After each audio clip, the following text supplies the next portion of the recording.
Ryan Cole's hands were already moving before his mind caught up, pushing through the crowd, eyes locked on the dark water where a child's head had just disappeared beneath the surface. This is what separated the living from the dead. 3 seconds of hesitation. He didn't have 3 seconds. Not anymore. Not since the day he'd lost everything that mattered and learned that some mistakes don't offer second chances. But tonight, the real danger wasn't in the water. It was standing on the beach behind him, watching with ice-blue eyes that had just made him an offer he couldn't refuse. Stay with me until the end. Hit that like button and drop a comment with your city so I can see how far this story travels. The California sun hung low over Huntington Beach, bleeding orange and gold across the Pacific as the late afternoon shift settled into its rhythm. Ryan Cole stood on the elevated lifeguard tower, Tower 7, his station for the past 3 years. From this vantage point, 15 feet above the sand, he could see everything: the families packing up their umbrellas, the teenage surfers catching final waves, the couple arguing near the volleyball nets, the child building a castle too close to the tide line. He saw it all, cataloged it all, assessed it all. This was the job. This was survival.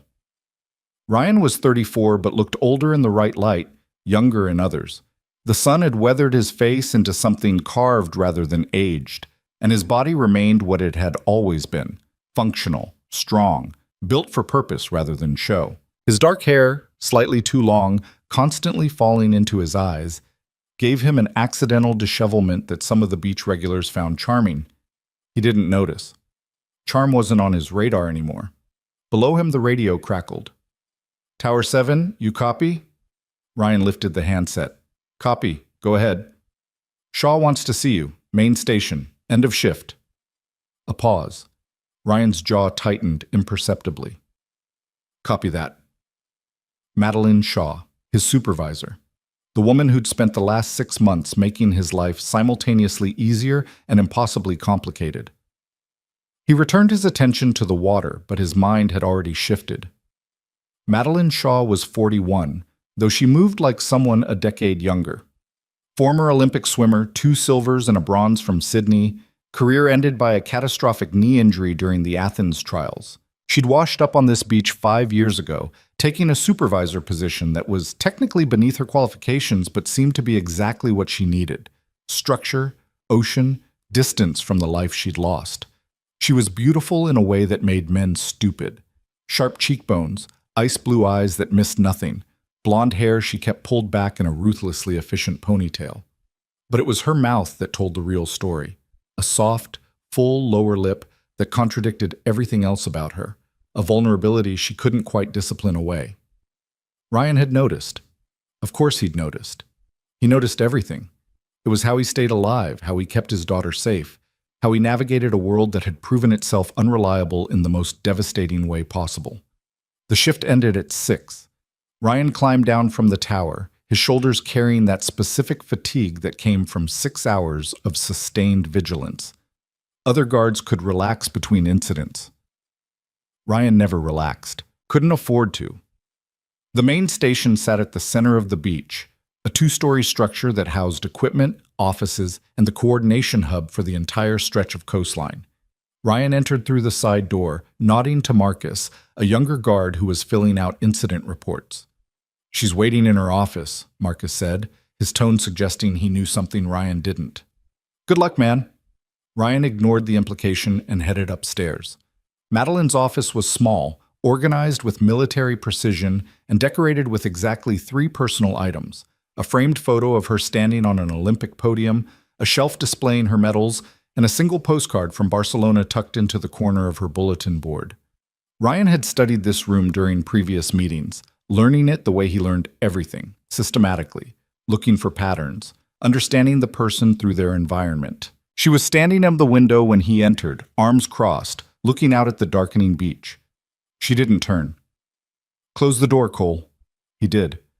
The click of the latch seemed louder than it should have. "You've been here 3 years, Madeline said, still not turning. "Never late, never complained, never caused problems. You're solid, reliable, the kind of guard I can count on." "Thank you," Ryan said carefully.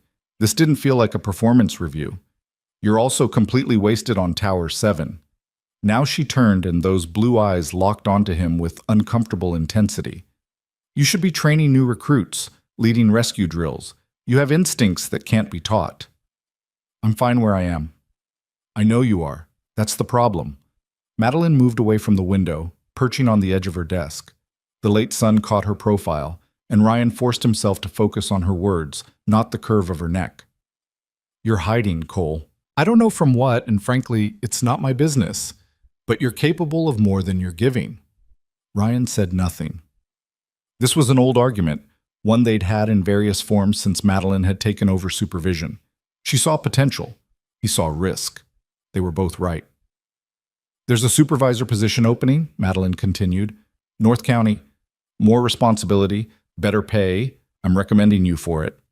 No, it's not a request. Then it's a recommendation I'm declining.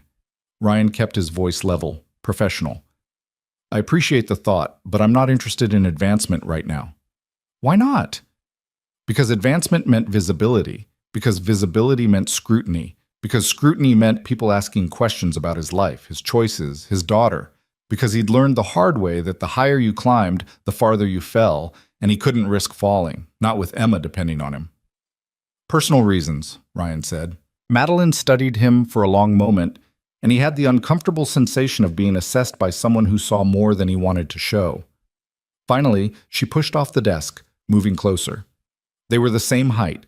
She was tall for a woman, he was average for a man, and standing this near, he could smell chlorine and coconut sunscreen. Okay, she said quietly. Different approach. The beach festival is this weekend. Every year we do a demonstration race, lifeguards versus locals, out to the buoy and back. Good PR gets people interested in water safety. I need someone to represent the guard station. Ask Marcus. He's faster. Marcus is 23 and thinks swimming is about looking good. You swim like you're saving a life every time you enter the water. There's a difference. I have plans this weekend. Cancel them. Ryan's eyes narrowed. That sounds like an order, not a request. It's neither. Madeline stepped back and something shifted in her expression. A crack in the professional armor, a hint of something personal underneath. It's a challenge. Me against you. Out to the buoy and back. Saturday at sunset. In front of everyone. The room went very quiet. This wasn't about PR or demonstrations. This was something else entirely. Something that made Ryan's pulse quicken in a way that had nothing to do with competition. Why? He asked. Because I'm tired of you holding back. Her voice dropped lower, taking on an edge that was almost desperate. Because I've watched you for 6 months, and I can see you're running from something, and I want to know if you're capable of actually showing up for something that scares you. And if I win, Madeline's eyes flashed, then I'll answer any question you want to ask me, honestly. No deflection, no professional boundaries. One night, complete transparency. The offer hung between them like a lit fuse. Ryan understood immediately what she was proposing, not just a race, but a crack in the careful distance they'd both maintained. This was reckless. This was dangerous. This was the kind of risk he'd spent 3 years avoiding. And if you win? He asked. Then you forget this conversation happened, take the supervisor position, and stop wasting your potential on Tower 7. Ryan laughed, short and bitter. You're serious. Completely. He should say no. Should walk out of this office, finish his shift, go home to Emma, maintain the safe, controlled life he'd built from the wreckage of his past. That was the smart choice. The safe choice. But something in Madeline's eyes, that vulnerability bleeding through the challenge, made him hesitate. She was offering him something, and it wasn't just about the race. She was showing him a mirror, asking if he had the courage to look at his own reflection. Saturday sunset, Ryan said quietly. But when I win, and I will win, I get more than one night of questions. Madeline's breath caught. What do you want? The truth. About why a woman like you would bet everything on a race with someone like me. About what you're really running from. About why you're still here on this beach instead of anywhere else in the world. That's more than one question. Then you'd better swim fast. Madeline extended her hand. Ryan took it.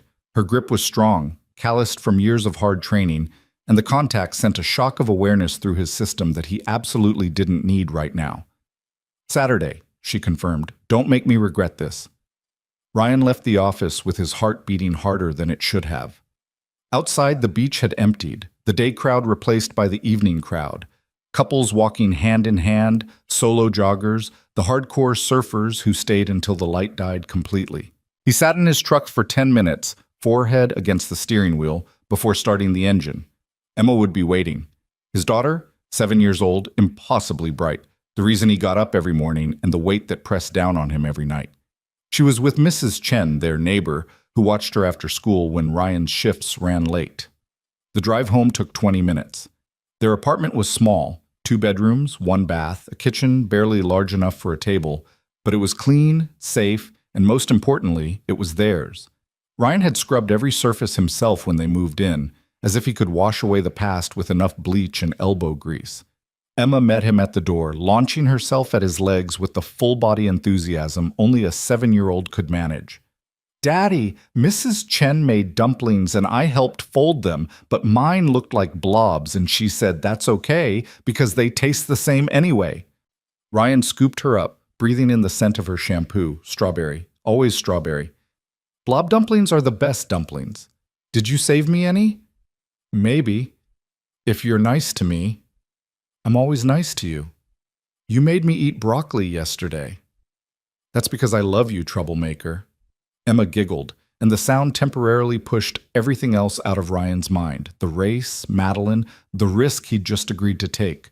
This was what mattered. This small, perfect human who trusted him completely, who didn't know that her father was constantly terrified of failing her. After dinner, blob dumplings and rice, and after Emma's bath and bedtime story, Ryan sat alone in the kitchen with a beer he wasn't really drinking. The apartment was quiet except for the distant sound of traffic and the occasional bark from a neighbor's dog. 3 years ago, his life had imploded. His wife, Sarah, dead from an undiagnosed heart condition while he was at work. Emma, just 4 years old, finding her mother on the bathroom floor. The investigation, the questions, the suspicion in people's eyes, because how could a healthy 30-year-old just die like that? Surely someone was responsible. Surely the husband knew something. He'd been cleared, obviously. There was nothing to find because there was nothing to hide. But the damage was done. The looks, the whispers, the former friends who stopped calling. He'd packed up Emma, left Arizona, and drove until the ocean stopped them. Huntington Beach, Tower 7. A life rebuilt from nothing, held together by routine and vigilance. And now Madeline Shaw wanted him to risk it. Ryan pulled out his phone and opened a photo album he rarely looked at. Sarah, smiling on their wedding day. Sarah, pregnant with Emma. Sarah holding their newborn daughter with exhausted joy on her face. "I don't know what I'm doing," he said quietly to the photos. "I'm trying to keep her safe. I'm trying to do the right thing, but I'm so tired of just surviving." The photos didn't answer. They never did. Ryan put the phone away, finished the beer, and went to bed. He didn't sleep well. Saturday arrived wrapped in perfect California weather, cloudless sky, temperature in the mid-70s, gentle offshore breeze. The beach festival was in full swing by noon, the coastline packed with vendors, musicians, families, and the kind of chaotic energy that made Ryan's teeth ache. He'd dropped Emma with Mrs. Chen for the evening, enduring his daughter's excited questions about the race. She knew he worked at the beach but didn't fully understand what lifeguards did.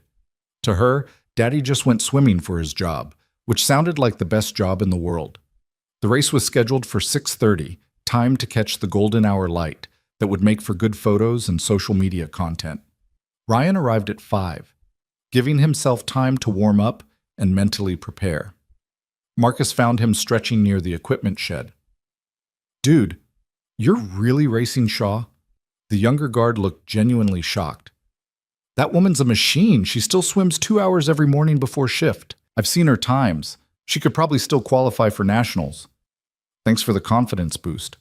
I'm just saying, maybe don't embarrass yourself too badly. She's our boss." Ryan didn't answer. He finished stretching and headed for the water, needing to feel it, to remember what it demanded and what it gave. The Pacific was cold, even in summer, a shock to the system that demanded respect. Ryan waded into his waist, then dove under, letting the ocean envelope him. Here, Underwater, the world's noise disappeared. There was only pressure, cold, the salt sting in his eyes, the burn in his lungs. He surfaced, shaking water from his hair, and found Madeline standing on the beach watching him. She was in a competition swimsuit, dark blue, professional, covering more than it revealed, but somehow making her look more dangerous than any bikini could have. Her hair was in a tight braid, her expression unreadable behind dark sunglasses. "Warming up?" she called. "Getting reacquainted," Ryan replied, swimming closer to shore. "It's been a while since I raced." "How long?" "Since before Emma was born. Maybe 9 years." Madeline pulled off her sunglasses, and he saw surprise in those blue eyes. "You have a daughter?" "Yeah, 7 years old. She's the reason for everything." Something shifted in Madeline's expression. Recognition, maybe, or understanding. "The personal reasons you mentioned." "Yeah." A pause. Around them, festival crowds were gathering, drawn by the promise of entertainment. Ryan could see the local news crew setting up cameras. "We don't have to do this," Madeline said quietly. "If I'm pushing you into something you're not ready for—" "I'm here," Ryan interrupted. "I said I'd race, and I will. Question is whether you're ready for what happens when I win." Madeline's smile was slow, dangerous. "There's that confidence I've been waiting to see. Hold on to it. You'll need it." The race organizer called them over, a cheerful woman named Beth who ran the festival committee and took her volunteer position very seriously. She explained the rules: straight out to the buoy, approximately 400 meters, around it, straight back. First one to cross the ankle-deep water wins. No equipment, no drafting, no interference. "This is just for fun," Beth emphasized, oblivious to the actual stakes. "Good sportsmanship, big smiles for the cameras, and whoever wins gets bragging rights and a gift certificate to the beachside cafe." "Bragging rights," Madeline repeated, looking at Ryan. "That's all we need." They lined up at the water's edge.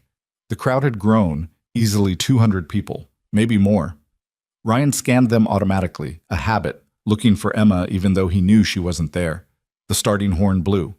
Ryan hit the water in a clean dive, muscle memory taking over. The ocean received him like an old friend, cold and demanding and honest. He surfaced into a freestyle stroke, finding his rhythm, not pushing too hard too early. 400 meters out, 400 back. This was about pacing, conservation, knowing when to spend energy and when to save it. Beside him, Madeline swam with mechanical precision. Her stroke was textbook perfect, high elbow catch, powerful pull, minimal splash. Olympic form, even after years away from competition. She pulled ahead in the first 100 meters and Ryan let her go. This was fatherhood distilled to physical action, patience, endurance, knowing that the sprint didn't matter as much as finishing strong. The buoy grew larger.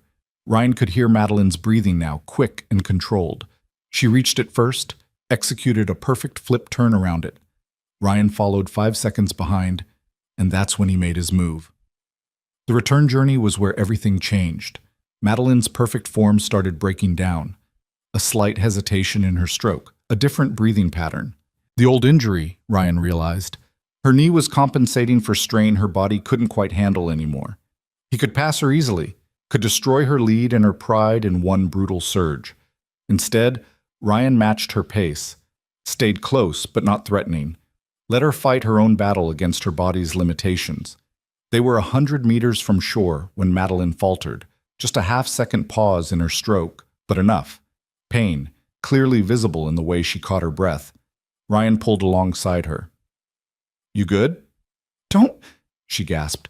"Don't you dare, let me win." Not planning to. He surged ahead then, not dramatically but definitively, past her with clean, strong strokes that didn't show off, just got the job done. Reached the shallows, stood, walked through the ankle-deep water across the finish line. Madeline finished 7 seconds later, breathing hard, limping slightly as she emerged from the ocean. The crowd cheered, cameras flashed. Beth rushed over with congratulations and the promised gift certificate. Ryan accepted it all with polite detachment, his attention on Madeline. She met his eyes, and something passed between them. Acknowledgement, respect, and underneath it all, that dangerous spark of anticipation. "Tonight," she said quietly, loud enough for only him to hear. "My place, 8 o'clock. Come prepared for answers you might not want."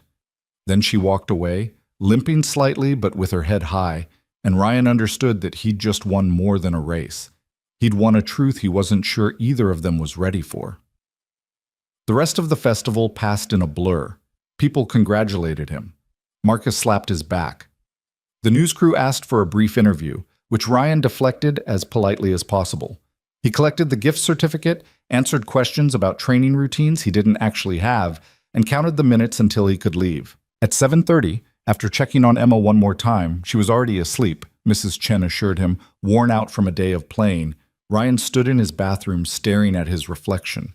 He was about to cross a line he'd carefully avoided for 3 years, about to let someone see past the careful walls he'd built, about to risk the stability he'd fought so hard to create, about to choose something for himself, not just for Emma. The address Madeline had texted him led to a small beach bungalow 3 blocks from the main strip, old California construction, probably built in the 60s, weathered wood and salt-stained windows. A single light burned in the front window. Ryan sat in his truck for 3 full minutes before getting out. The door opened before he could knock. Madeline stood there in jeans and a simple white t-shirt, barefoot, hair down for the first time since he'd known her. She looked younger like this, more uncertain. "You came," she said. "I won the race. You offered answers." "I did." Madeline stepped back, letting him enter. "And unlike some people, I keep my promises." The bungalow's interior matched its exterior. Simple, clean, impersonal except for the trophies. They were everywhere. On shelves, on the mantel, some still in boxes never fully unpacked. A museum of a life that ended 12 years ago, preserved in dust and memory. Ryan moved to the largest trophy, the Olympic silver medal from Sydney, mounted in a glass case. 200-meter butterfly, Madeline said from behind him. "I was 19, thought I'd win gold. Came in second by 0.08 seconds. It destroyed me for months." "But you kept swimming." "Of course I did. That's what you do. You don't quit just because you're devastated. You train harder. You fix what broke. You try again." Ryan turned to look at her. "Until Athens." Madeline's expression tightened. "Until Athens. Until my knee decided that 12 years of Olympic-level training was enough. Until surgery number 1, then 2, then 3. Until my coach told me the truth. I could keep trying, keep destroying my body, or I could walk away while I could still walk. So you came here." "So I washed up here, like a piece of driftwood nobody knew what to do with." Madeline moved to the kitchen, a small galley-style setup that opened to the living room. "I made dinner. Nothing fancy. Hope you're not allergic to garlic." "I'm not allergic to anything." "Of course you're not. You're probably medically perfect in every way, aren't you?" There was an edge to her voice that hadn't been there before. Something raw and almost angry. Ryan followed her into the kitchen. "You're angry I won." "I'm angry you held back." Madeline pulled a pan from the oven, roasted chicken, vegetables, the smell suddenly filling the small space. "I watched you, Ryan. You could have passed me at the 200-meter mark, could have left me in your wake. But you waited until I was already hurting, already struggling. Why?" "Because beating you when you were at your best mattered more than embarrassing you when you were injured." Madeline set the pan down hard enough to rattle. "I don't need your pity." "It wasn't pity, it was respect." Ryan moved closer into her space, refusing to back down. "You challenged me to show up, to stop holding back." "I did. But that doesn't mean I have to be cruel about it."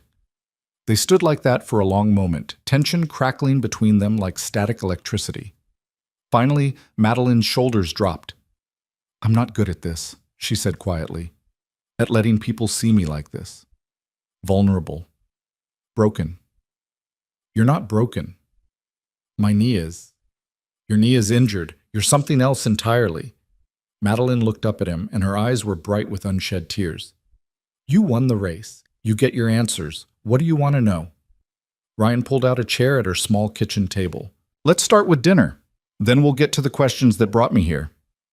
They ate in near silence, the kind of quiet that wasn't uncomfortable but spoke to 2 people who'd learned to be alone. The chicken was good, simple, perfectly seasoned. Madeline ate like an athlete, methodically, efficient. "Emma," she said finally, "you've never mentioned her at work. Not once in 3 years." I don't talk about her at work. Why not? Ryan set down his fork. Because the last time people knew too much about my personal life, they used it against me. After my wife died, people had questions, assumptions. There was an investigation, even though there was nothing to investigate. Some people thought I was responsible somehow. That maybe I'd done something, missed something, been negligent. Child services got involved. For 3 weeks, I didn't know if they'd take Emma away from me. Madeline's face had gone pale. Ryan, they didn't, obviously. There was nothing to find. Sarah had an undiagnosed heart condition. It was nobody's fault, just biology being cruel. But the damage was done. People looked at me differently, looked at Emma differently. So I packed us up, drove to California, and decided that the less people knew about my daughter, the safer she'd be. From what? From judgment, from speculation, from people who think they know better than I do how to raise my child. Ryan met her eyes. I know it sounds paranoid, maybe it is, but Emma is all I have left of Sarah, and I will burn down the world before I let anyone hurt her. Madeline reached across the table, her hand covering his. You're a good father. I'm a terrified father who pretends to be good at it. That's the same thing. They finished eating. Madeline cleared the dishes, moving around the small kitchen with practiced efficiency. Ryan watched her, noting the slight limp she couldn't quite hide, the way she favored her left leg. Your turn, he said finally. Why the race? Why the challenge? Why offer yourself up like that? Madeline leaned against the counter, arms crossed. Because I'm 41 years old and I've been alone for 12 years. Because I've been terrified of emotional dependence since my body betrayed me and I realized I couldn't trust anything, including myself. Because I've watched you for 6 months and seen someone who understands exactly what it means to rebuild your life from rubble. And because I'm tired, Ryan, so tired of being strong and disciplined and professional all the time. So you challenged me to a race? So I challenged you to see me, really see me. Not the supervisor, not the former Olympian, not the woman who has her life together. Just me, Madeline, scared and lonely and wanting something I've convinced myself I don't deserve. Ryan stood, crossing the small distance between them. What is it you think you don't deserve? Connection, intimacy. Someone who doesn't see me as broken goods. I don't see broken goods. What do you see? Ryan studied her face, the sharp cheekbones, the vulnerable mouth, the eyes that had seen too much and still somehow held hope. I see someone who's been brave enough to show up even when it terrifies her. Someone who challenged me because she recognized a fellow coward and wanted both of us to do better. Someone who makes better chicken than I do, which is honestly impressive. Madeline laughed, short and surprised. That's your big observation? My cooking? I'm working up to the profound stuff. Give me time. You won the race, remember? You get to ask anything you want. Ryan moved closer until there was barely space between them. Here's what I want. I want you to tell me the real reason you're still here on this beach. Not the surface reason, not the professional excuse. The truth. Madeline's breath caught. Because leaving would mean admitting I failed. That my body quit before my will did. That I'm not who I thought I was. And because staying here, in sight of the ocean, means I can pretend I'm still connected to the thing I loved most. It's pathetic, I know. It's human. Same thing. No, Ryan said quietly. It's not. Pathetic is giving up. You didn't give up, you redirected. You found a different way to stay connected to water, to safety, to purpose. That's not failure, that's adaptation. You're being generous. I'm being honest, there's a difference. Ryan paused, weighing his next words. I didn't come here tonight for games, Madeline. I didn't race you for bragging rights or a gift certificate. I came because I recognized something in you that I've been avoiding in myself. What's that? The possibility that survival isn't the same as living. That maybe, just maybe, it's time to stop running from connection and start running toward it. Madeline's eyes searched his face. That's a pretty speech for someone who keeps his daughter a secret from his coworkers. Yeah, well, like I said, fellow coward recognizing fellow coward. So what do we do about it? Ryan took a breath, aware that his next words would change everything. We stop hiding, both of us. From each other, at least. No more professional distance. No more pretending this isn't happening. If we're doing this, we do it honestly. People will talk. Let them. The guard station has rules, which you'll navigate because you're brilliant and disciplined, and you've been following rules your entire life. You know how to work the system. You sound very confident for someone who just admitted to being a coward. I learned from the best. Madeline shook her head, but she was smiling. You're dangerous, you know that? I'm a single father who works as a lifeguard and drives a 10-year-old truck. I'm the opposite of dangerous. That's exactly why you're dangerous. Madeline reached up, her hand cupping his face. You make vulnerability look like strength. You make me want things I've told myself I can't have. Like what? Instead of answering, Madeline kissed him. It was soft at first, tentative, two people who'd forgotten how this worked. Then Ryan's arms came around her waist, and Madeline's hands threaded into his hair, and the kiss deepened into something that felt like coming home and jumping off a cliff at the same time. When they finally broke apart, both breathing hard, Madeline rested her forehead against his. I'm terrified, she whispered. Me too. What if we mess this up? We probably will. That's not reassuring. I'm not trying to reassure you. I'm trying to be honest. Ryan pulled back enough to see her face. I can't promise this will work. I can't promise I won't panic and pull away when things get hard. I can't promise anything except that I'll try. For you, for me, for whatever this could be. That's more than I've had in 12 years.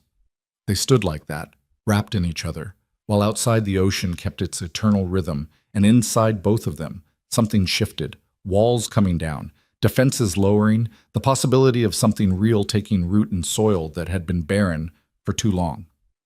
The evening stretched into night. They talked about everything and nothing. Emma's favorite books, Madeline's regrets about Athens, Ryan's fears about being a good father, Madeline's dreams about what came next. They finished a bottle of wine. They sat on her small couch, Madeline's bad knee propped on Ryan's lap while he massaged it without thinking.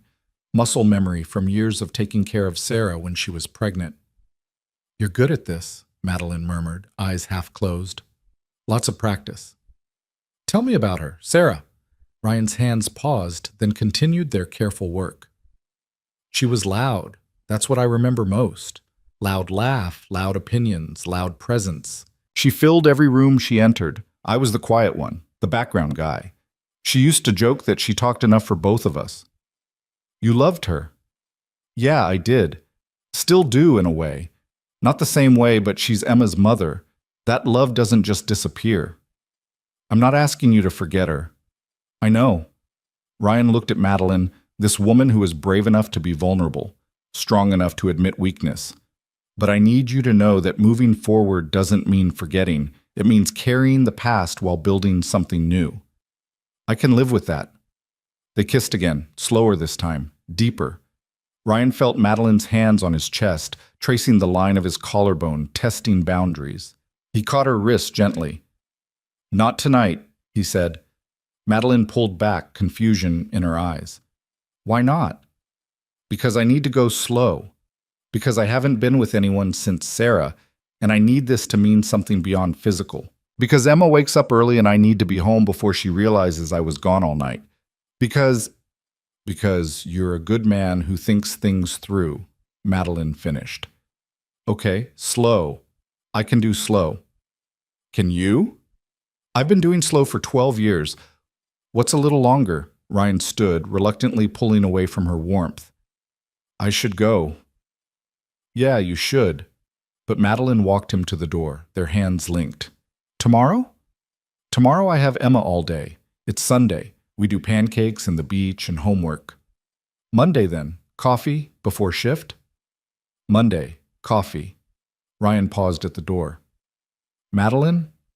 Thank you. For what? For seeing me, for challenging me, for being brave enough to take the risk. We both took the risk. Yeah, Ryan said, smiling. We did. He kissed her one more time, soft and sweet, a promise of more to come. Then he walked to his truck, drove home through empty streets, and slipped into his apartment like a teenager coming home past curfew. Emma was asleep in her bed, arms wrapped around the stuffed dolphin he'd bought her their first week in California. Ryan stood in her doorway, watching her breathe, and felt the weight of what he'd just done settle over him. He'd opened a door, let someone in, risked the careful stability he'd built, and for the first time in 3 years, he didn't feel afraid. He felt alive. Monday morning arrived with the kind of aggressive cheerfulness only Southern California could manage. Blinding sunshine, 72 degrees by 7 a.m., and the smell of salt water mixing with coffee from the beachside cafes. Ryan sat in his truck outside the Pier Coffee House, 10 minutes early, watching through the window as the morning rush ebbed and flowed. Emma had been full of questions at breakfast. Where did Daddy go Saturday night? Why was he smiling at his phone? Could they get a puppy? The questions came rapid fire, the way they always did, and Ryan had deflected with practiced ease while making her favorite pancakes, chocolate chip with too much syrup, exactly how Sarah used to make them. Daddy had a work thing, he'd told her, which wasn't exactly a lie. And no, we're not getting a puppy. Our apartment doesn't allow pets. Mrs. Chen has a cat. Mrs. Chen owns her apartment. We rent ours. That's not fair. Life rarely is, troublemaker. Now finish your breakfast or you'll be late for school. She'd grumbled but complied, and Ryan had dropped her off with the usual routine. Hug, kiss on the forehead, remind her to be kind to others. Watch her disappear into the building with her backpack bouncing against her small shoulders. Then he'd driven to the beach, to this coffee shop, to this moment that felt simultaneously inevitable and terrifying. Madeline appeared at 7:15, walking down the pier with that slight limp she couldn't quite hide. She was in civilian clothes, running shorts and a tank top that showed the definition in her shoulders, sunglasses pushed up into her hair. She looked softer than she did in her supervisor uniform, more approachable, and Ryan felt his pulse kick up as she spotted his truck and smiled. He got out, meeting her on the sidewalk. For a moment, they just stood there, two people who'd crossed a line and weren't quite sure what came next. "Hi," Madeline said. "Hi yourself." "This is weird, right? This feels weird." "Extremely weird," Ryan agreed. "Want to get coffee and pretend it's not? That sounds like a terrible coping mechanism." "I'm full of those." They ordered inside, black coffee for Ryan, some complicated latte thing for Madeline that involved oat milk and an extra shot, and found a table outside where they could watch the early morning surfers catching waves. Madeline wrapped her hands around her cup, not drinking, just holding it. "I didn't sleep much last night." "Me neither. Kept thinking about what we're doing, what it means, what could go wrong." "Find any good answers?" "Not a single one." She finally looked at him, those blue eyes direct and searching. "I have to disclose this. Us. To HR. There are policies about supervisors and subordinates." Ryan had known this was coming, but still felt his stomach tighten. "Okay. What does that mean?" "It means I file paperwork. It means they'll probably reassign one of us to different stations to avoid conflict of interest. It means people will know." "You worried about what they'll say?" "I'm worried about you," Madeline said bluntly. "You've spent 3 years keeping your private life private. This blows that up. People will ask questions about Emma, about your past, about why a single father is dating his supervisor. Are you ready for that?" Ryan sipped his coffee, buying time to think. The old instinct was to run, to shut this down before it became complicated. But he'd meant what he said Saturday night. Survival wasn't the same as living. "I can't control what people think," he said finally. "I can only control how I respond to it, and I'd rather deal with gossip than spend another 3 years pretending I don't want something more than just existing." "That's very evolved of you." "Don't give me too much credit. I'm terrified." "Good. Me too. At least we're terrified together." Madeline finally took a drink of her latte, then made a face. "This tastes like cardboard." "That's because you ordered something with 17 ingredients. Coffee should be simple," says the man who probably thinks seasoning is controversial. "I season. I'm an excellent cook." "Prove it. Make me dinner sometime." Ryan felt something warm bloom in his chest. "That an invitation? That's a challenge. You seem to respond well to those." They sat in comfortable silence for a moment, watching an older couple walk past hand in hand, matching visors and fanny packs, marking them as tourists. The woman was laughing at something the man said, her whole face bright with it. "That's what I want," Madeline said quietly. "Someday, someone to laugh with.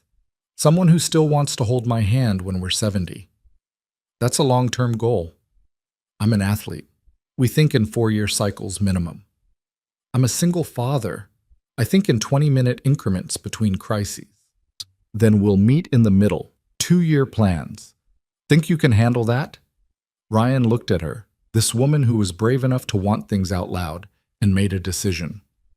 "Yeah, I think I can." They finished their coffee and walked to the main station together, not quite touching, but close enough that their shoulders brushed occasionally. Other guards were arriving for the morning shift. Marcus pulling up in his obnoxiously loud Jeep, Sarah Chen, no relation to Mrs. Chen, Ryan had verified, parking her bicycle in the rack, Tom Rodriguez already in uniform and looking disgustingly alert for this hour. Tom spotted them first. "Well, well, boss lady having coffee with Cole. This a new employee development program I should know about." Madeline's expression went professionally neutral so fast Ryan almost got whiplash. "Just discussing the weekend demonstration. Cole represented the station well." "Yeah, I heard you got smoked," Tom said to Madeline, grinning. "About time someone beat you at something." 7 seconds is hardly smoked, Rodriguez, and if you'd like to try your luck, I'm happy to arrange another race. Pass. I value my ego too much. They dispersed to prep for the day, and Ryan felt the loss of Madeline's presence like a physical thing. This was going to be the hard part, navigating professional boundaries while building personal ones, keeping work separate from everything else they were trying to create. The morning shift was routine. A few tourists needing directions, one kid with a scraped knee from the rocks, a group of teenagers who thought swimming in a riptide zone was a fun idea and needed to be redirected. Ryan handled it all with his usual efficiency, but his mind kept drifting to the conversation with Madeline, to the paperwork she was going to file, to what came next. At 11, his radio crackled. "Tower 7, report to main station. Shaw wants to see you." Ryan felt every nearby guard turn to look at him. Marcus made an exaggerated ooh sound. Sarah Chen pretended not to listen while clearly listening intently. "Copy," Ryan said, keeping his voice level. He climbed down from the tower and made the walk to the main station, aware of eyes tracking him. This was it. The beginning of people knowing, of privacy dissolving, of his carefully controlled life becoming subject to speculation. Madeline was in her office with a man Ryan didn't recognize, mid-50s, bureaucratic-looking, holding a clipboard like it was a weapon. "Cole, this is Dale Brennan. He's from County HR. We're doing the disclosure interview now, if you're comfortable with that." Ryan's jaw tightened, but he nodded. "Sure." The next 30 minutes were professionally excruciating. Brennan asked questions with the enthusiasm of someone filling out tax forms. When did the relationship start? What was the nature of it? Were there any concerns about favoritism or professional compromise? Did either party feel pressured or coerced? Ryan answered honestly, clearly, while Madeline sat rigid in her chair and responded with similar precision. "Right," Brennan said finally, making notes. "Standard procedure in these cases, we'll need to reassign one of you to maintain ethical boundaries. Ms. Shaw, given your supervisory role and tenure, you'll remain at this station. Mr. Cole, we can transfer you to South Pier or North County, your choice. Both stations have openings." Ryan felt something cold settle in his stomach. Transfer meant different hours, different location, potentially different days off. Transfer meant complicating the already complex logistics of single parenthood. "How soon?" he asked. 2 weeks. Enough time to train your replacement at Tower 7. North County, Ryan said, making the calculation quickly. North County was closer to Emma's school, would give him flexibility on pickup times. "I'll take North County," Brennan made a note. "Good. We'll process the paperwork. You'll start there March 1st. Any questions?" About 1,000, but none Brennan could answer. "No, we're good." "Excellent. Ms. Shaw, I'll need your signature on a few forms. Mr. Cole, you're dismissed." Ryan left the office feeling like he'd just been processed by some impersonal machine. In the hallway, Marcus was waiting with barely suppressed glee. "Dude, are you seriously dating Shaw?" "That's not really your business." "That's a yes." Holy hell. How long has this been going on? Marcus, does she like movies? She seems like she'd be into documentaries. Real serious stuff. You know what? I bet she cries at sad movies and pretends she doesn't. That's totally her vibe. Despite everything, Ryan almost smiled. Don't you have a tower to man? Tower 3 can survive without me for 5 minutes. This is huge, Cole. The Ice Queen has a heart. People are going to lose their minds. Please don't call her that. What, Ice Queen? Everyone calls her that. She doesn't exactly radiate warmth. Maybe because people call her things like Ice Queen, and she's protecting herself, Ryan said, sharper than intended. Maybe if everyone stopped making assumptions and actually saw her as a person instead of a former athlete or a hard supervisor, she wouldn't need to be so guarded. Marcus blinked. Damn, you've got it bad. I've got nothing except a transfer to North County and a headache. Now seriously, go do your job before I tell Shaw you've been gossiping. Marcus left, still grinning, and Ryan knew the news would be all over the station within an hour. He was right. By lunch, 3 different guards had found excuses to talk to him. Casual questions about the transfer, transparent fishing for information about his relationship. One brave soul asking outright if Madeline was as intense in her personal life as she is professionally. Ryan shut that down fast. Her personal life is personal, including mine. We done here? He spent his lunch break in his truck, eating a sandwich Emma had helped make the night before. Too much mustard, slightly squashed, perfect. His phone buzzed with a text. Madeline. How bad is the gossip? Ryan. Scale of 1 to 10? About an 8. Madeline. I'm sorry. I knew this would happen, but I'm still sorry. Ryan. Don't be. We knew what we were signing up for. Madeline. Dinner tonight. My place? I'll prove I can cook something other than roasted chicken. Ryan hesitated, thinking about Emma, about logistics, about the fact that he was already disrupting their routine more than he'd planned. Ryan. Can't tonight. Emma has a school thing. Tomorrow? Madeline. Tomorrow works. Bring Emma if you want. I should probably meet her at some point if we're doing this. Ryan stared at the message for a long moment. This was real. This was Madeline asking to meet his daughter, to integrate into his life in a way that was permanent and serious. This was the moment he could still back out, could say it was too soon, could keep the walls up just a little longer. Ryan. Let me talk to her first. Prepare her. She's going to have questions. Madeline. Of course. Whenever you're ready. Ryan. Thank you for understanding. Madeline. Thank you for not running. The afternoon shift was quieter. Ryan returned to Tower 7, scanned the water, tracked the patterns of waves and people. This was his last 2 weeks here, he realized. Last 2 weeks of this view, this specific stretch of beach, this routine he'd built. Change was coming whether he was ready or not. At 4, his shift ended. Ryan headed home, stopping at the grocery store to pick up ingredients for Emma's favorite dinner. Spaghetti with meat sauce, garlic bread, the kind of simple comfort food that made her happy. He was in the produce section, debating between regular garlic and the pre-minced kind, when someone called his name. Ryan? Ryan Cole? He turned and felt his blood run cold. Jennifer Morrison stood there with a shopping cart, wearing expensive yoga pants and a smile that didn't reach her eyes. Jennifer, who'd been Sarah's best friend. Jennifer, who'd been one of the loudest voices suggesting Ryan had somehow been responsible for his wife's death. Jennifer, he said, keeping his voice neutral. Didn't know you lived out here. Just moved 6 months ago. Divorce. She said it like it was his fault somehow. And you're here too. Small world. Very small. I heard you were working at the beach. Lifeguard, right? That's different from engineering. It pays the bills. Jennifer's eyes went sharp with something that looked like concern but felt like judgment. And Emma? How is she? She's fine. Great, actually. Happy, healthy, doing well in school. That's good. That's really good. You know, after everything that happened, I worried about her, about whether she was getting the care she needed. It must be so hard being a single father. There it was, the implication, the suggestion that he wasn't enough, that Emma deserved better, that Sarah's death had somehow proved his inadequacy. Emma has everything she needs, Ryan said carefully. We're doing well. I'm sure you are.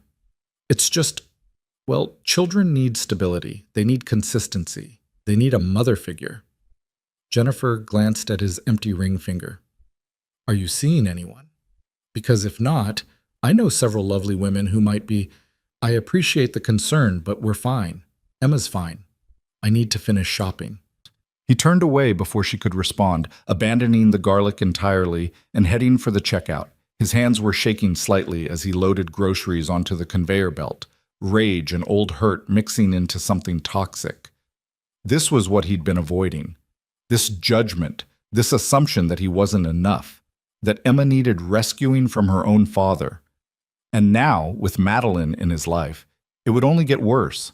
People would have opinions about the age difference, about dating his supervisor, about whether this was good for Emma or selfish or rushed.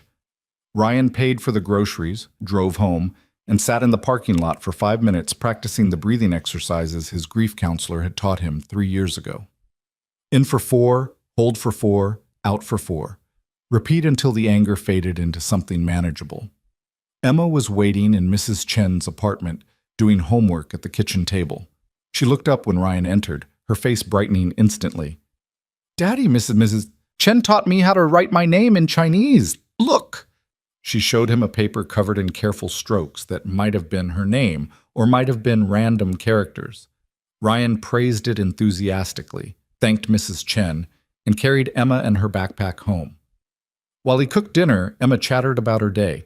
Recess drama involving someone named Madison, a quiz she'd aced in math, plans for an upcoming field trip to the aquarium.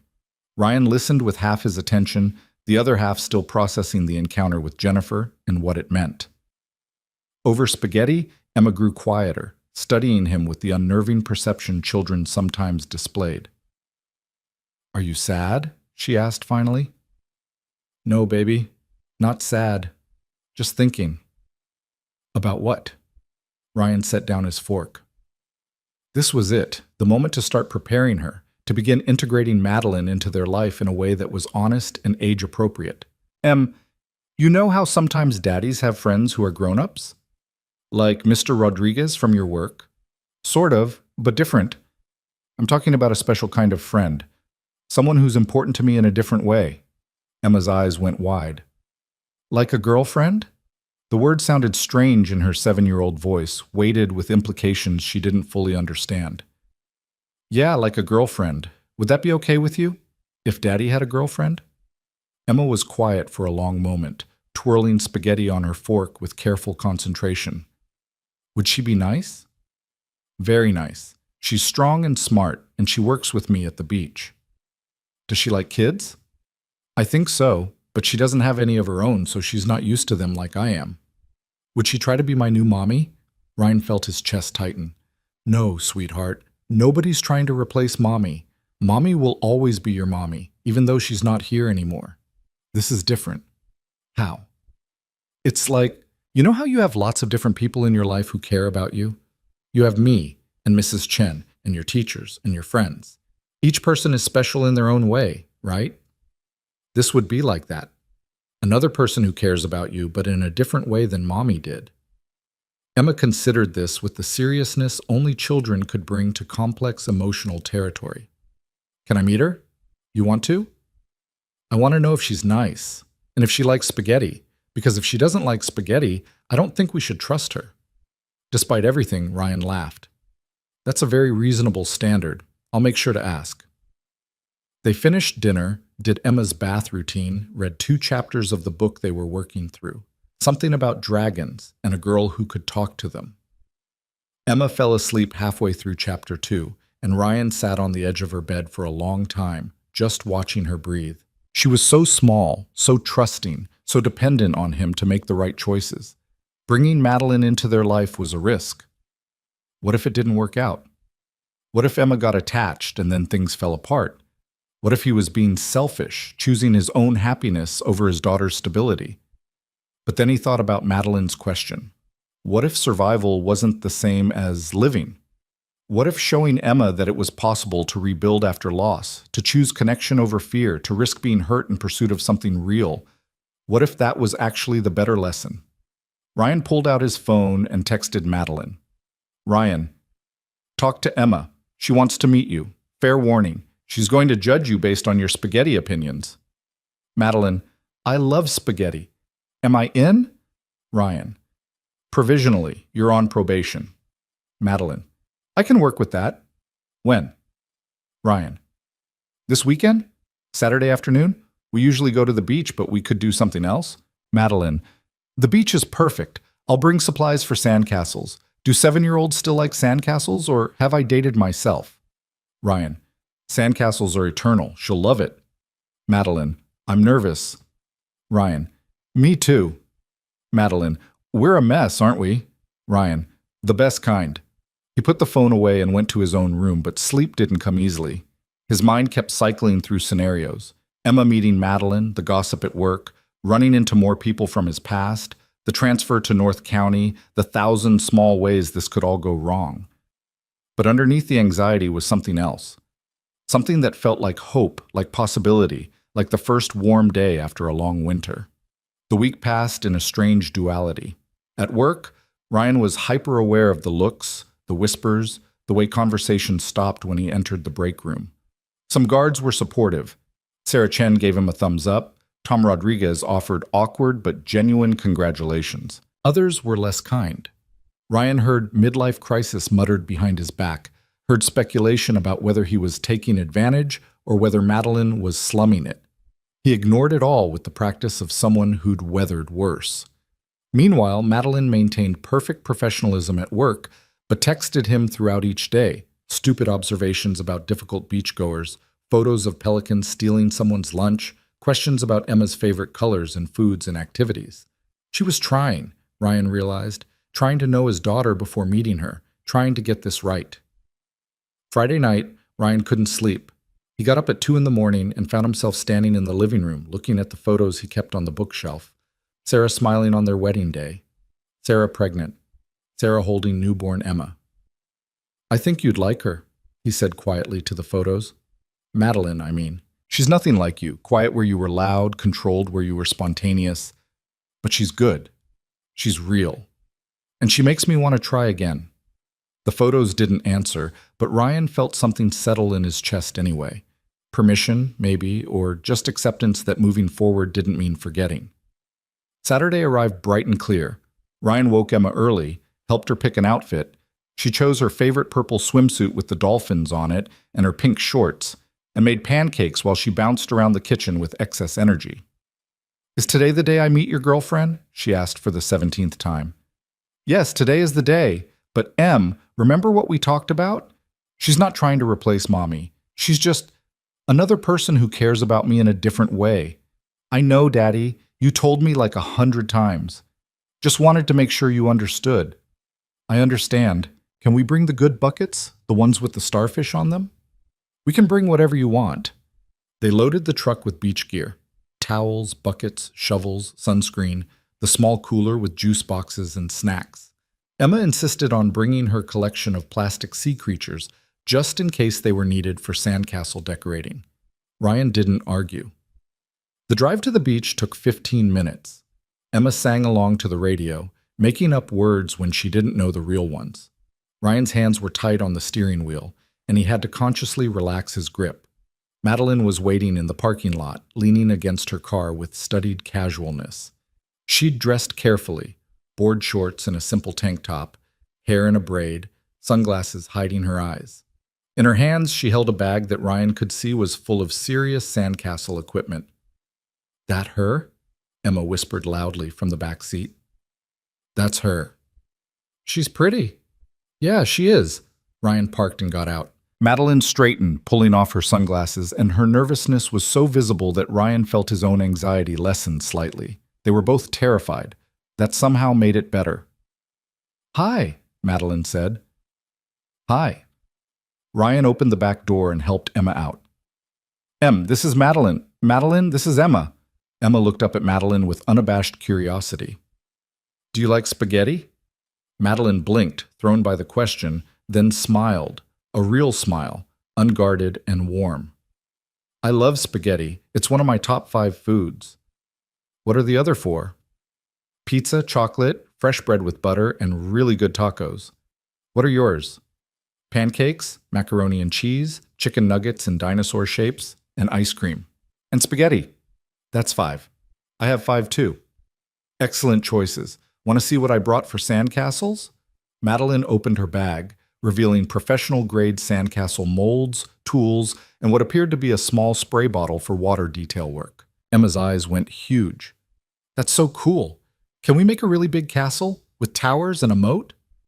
We can make the biggest castle this beach has ever seen, Madeline said seriously. But I'll need your help. I'm good at structure, but I'll need someone with creativity for the details. Think you can handle that? I can totally handle that. They walked to the beach together, Emma between them, already chattering about her vision for the castle. Ryan caught Madeline's eye over Emma's head, and she smiled, tentative, hopeful, and completely genuine. Maybe this could work. Maybe they could build something here, the three of them. Maybe the risk was worth it. The sand was perfect for building, slightly damp from the morning tide. They found a good spot and got to work. Madeline revealed herself to be an absolute perfectionist about sandcastle architecture, explaining load-bearing principles and structural integrity with the same intensity she brought to lifeguard training. Emma soaked it up, asking questions, offering wild decorative ideas that Madeline seriously considered before implementing. Ryan mostly watched, handing over tools when requested, applying sunscreen when Emma inevitably forgot, and feeling something warm and unexpected growing in his chest. Your dad tells me you're really good at math, Madeline said, while carefully smoothing a tower wall. I'm the best in my class, Emma said matter-of-factly. We're doing multiplication now. It's easy. I was terrible at math. I could barely handle fractions. Really? But you're a grown-up. Being a grown-up doesn't mean you're automatically good at everything. It just means you've been practicing being human for longer. Emma giggled. That's silly. Maybe. But it's true. Your dad, for example, he's really good at staying calm when things go wrong. I'm not great at that. I get anxious and want to control everything. Like how? Like right now, I'm worried this tower isn't straight enough. Even though it's just a sandcastle and it's supposed to be fun, I'm stressed about making it perfect. Emma studied the tower critically. It looks perfect to me. Yeah? Yeah. And even if it wasn't, we could just fix it. That's what Daddy says. Mistakes are just chances to try again. Madeline looked up at Ryan, something soft in her expression. Your daddy's a smart man. They worked for another hour, building an elaborate castle complete with towers, walls, a moat, and decorative shells Emma arranged in careful patterns. Other beachgoers stopped to admire it. A few kids asked if they could help. Emma, with Madeline's encouragement, directed them like a tiny foreman. When the castle was finished, they sat back to admire their work. Emma was covered in sand, beaming with pride. Madeline had sand in her hair and all over her hands, looking more relaxed than Ryan had ever seen her. Best castle ever, Emma declared. Agreed, Madeline said. We make a good team. Emma looked up at her seriously. Are you going to keep being Daddy's girlfriend? The question hung in the air, direct and uncompromising the way only children could be. Madeline didn't deflect or dodge. I'd like to if that's okay with you, and if your dad wants me to. I want you to, Ryan said quietly. Then yes, Madeline told Emma. I'm going to keep being his girlfriend. Emma considered this. Okay, but you have to promise to be nice to him, and to me, and to come build sandcastles with us sometimes. I promise all of those things. And you have to try macaroni and cheese. I love macaroni and cheese. The good kind? Not the fancy kind with weird cheese, the kind from the box. Madeline held out her hand solemnly. I promise to eat boxed macaroni and cheese with you. Emma shook her hand, equally solemn. Okay, you can stay. Ryan felt something break open in his chest. Relief, joy, terror, all mixed together. They'd cleared the first hurdle. Emma had accepted Madeline, and Madeline had shown up exactly as herself. Imperfect, honest, trying her best. They spent the rest of the afternoon in the water, teaching Emma to body surf small waves, building a second smaller castle, eating sandwiches that got sand in them no matter how careful they were. It felt normal. It felt right. It felt like the beginning of something real. As the sun started to sink, Emma fell asleep on the beach towel, exhausted from the day.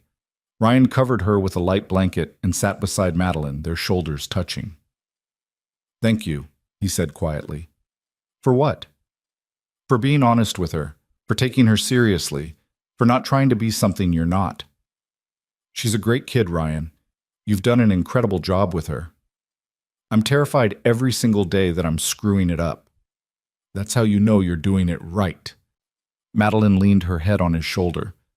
People who are certain they're doing everything perfectly are usually the ones who aren't. They sat like that as the beach emptied around them, Emma sleeping peacefully nearby, the ocean keeping its eternal rhythm. Ryan thought about Jennifer Morrison's judgment, about the gossip at work, about all the people who would have opinions about this unconventional family they were building. And he decided he didn't care. This was real. This was worth fighting for. This was worth the risk. The transition to North County happened faster than Ryan expected. 2 weeks compressed into a blur of training his replacement, memorizing new procedures, and adjusting to a beach that felt wrong in subtle ways. Different currents, different crowds, different rhythms. The drive was better, cutting his commute by 15 minutes and putting him closer to Emma's school, but everything else felt like wearing shoes that almost fit but rubbed in unexpected places. His new supervisor was a man named Derek Chen, mid-40s, former Navy rescue swimmer who ran his station with military efficiency. He was fair, competent, and utterly uninterested in Ryan's personal life, which should have been a relief, but somehow felt isolating instead. At the old station, despite the gossip, Ryan had known everyone. Here, he was starting over. Madeline called him every night after Emma went to bed. Sometimes they talked for hours. Sometimes just 15 minutes before exhaustion pulled them under. She told him about her day, about the politics at the main station, about Marcus accidentally letting a rescue buoy drift away and having to swim after it while tourists filmed. Ryan told her about North County's peculiarities, about Derek's obsession with perfect equipment logs, about missing Tower 7 more than he'd expected. "Give it time," Madeline said during one of these calls, her voice soft through the phone. "New places always feel wrong at first. Your body has to learn new patterns." "How long did it take you? After Athens, when you moved here?" A pause. "Honestly? About 2 years before I stopped waking up angry that I was here instead of training, but that was different. I was running from something. You're running towards something." "Am I? Aren't you?" Ryan was lying in bed, the apartment dark except for the streetlight filtering through the blinds. "Yeah, I am. It's just harder than I thought it would be." The good things usually are. They'd been seeing each other for 3 weeks now, stealing time between shifts in Emma's schedule. Madeline came to dinner twice, bringing flowers for Emma that made his daughter glow with pleasure. They went to the aquarium Emma had been excited about, the three of them wandering through blue-lit tunnels while fish swam overhead. Madeline knew obscure facts about marine life that impressed Emma and made Ryan smile.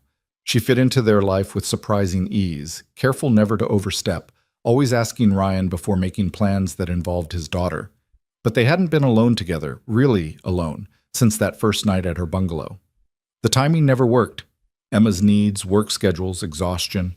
Ryan wanted more, wanted the space to explore this thing between them without the constant awareness of responsibility, but guilt ate at him every time he considered arranging a night away. "You're overthinking again," Madeline said, somehow reading his silence. "I can hear it from here." "How do you know I'm overthinking and not just tired?" "Because tired Ryan gets quiet in a different way. Overthinking Ryan has this specific quality of silence that sounds like gears grinding." "That's disturbingly accurate." "I'm observant. It's my job." A pause. "What's bothering you?" Ryan considered deflecting but forced himself toward honesty. "I want more time with you, real time, not stolen hours between everything else. But I feel selfish even thinking that." "Why selfish?" "Because Emma comes first, always. And arranging time away from her feels like choosing something for myself over her needs." "Does Emma need you every single minute of every day, or have you convinced yourself she does because it's easier than admitting you deserve things too?" The question hit harder than Ryan expected. He sat up in bed, running a hand through his hair. "That's not fair." "Maybe not. But is it true?" "I don't know. Maybe. She's only 7, Madeline. She lost her mother. I'm all she has. And she's lucky to have you. But Ryan, she also has Mrs. Chen, who she adores. She has school friends, teachers who care about her. She has a support system. Taking one night for yourself doesn't make you a bad father. It makes you human.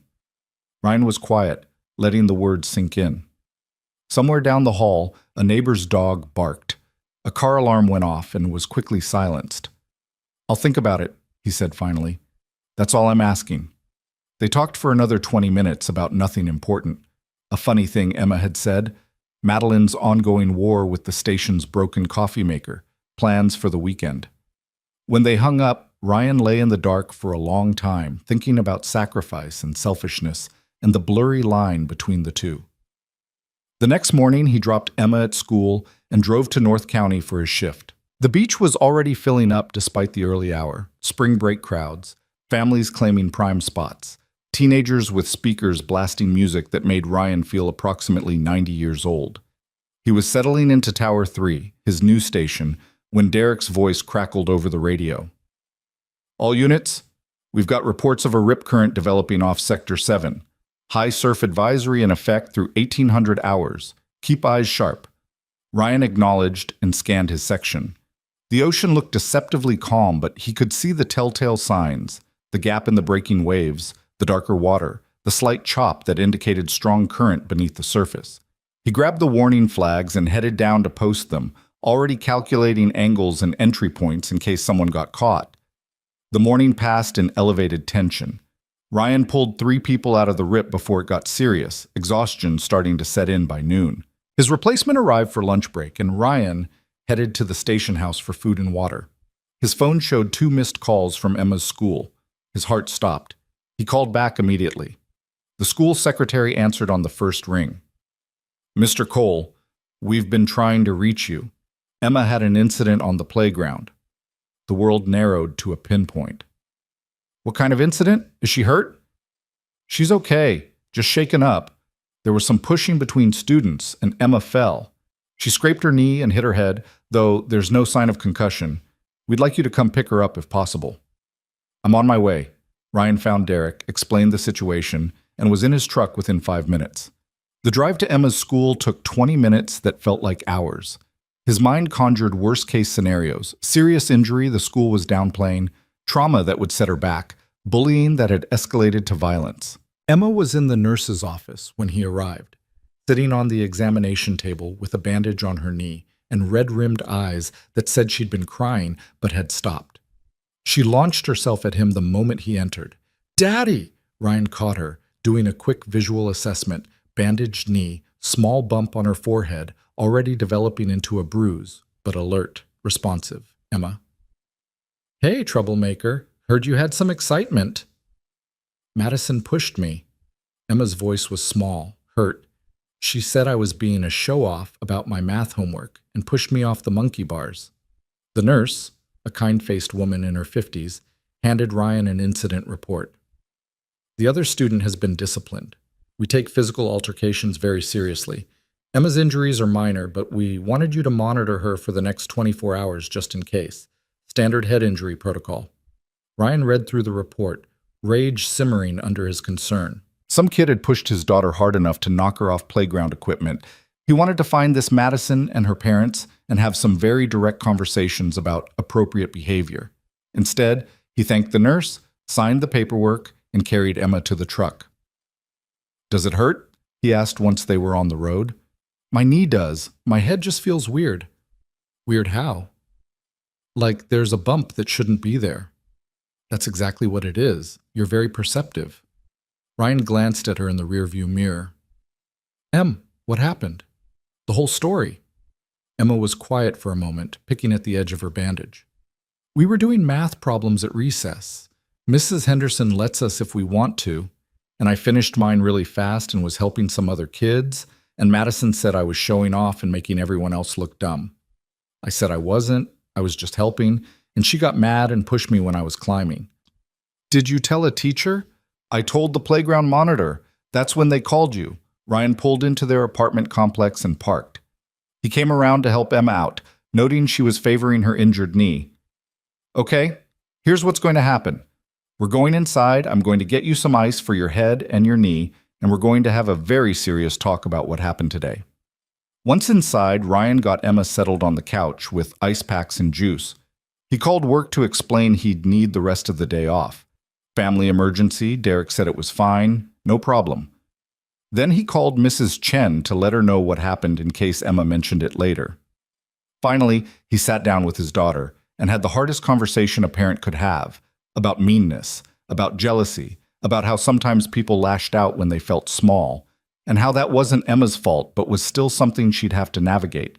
Should I stop helping people with math? Emma asked, her face serious. Absolutely not. You're good at math, and you're generous with that knowledge.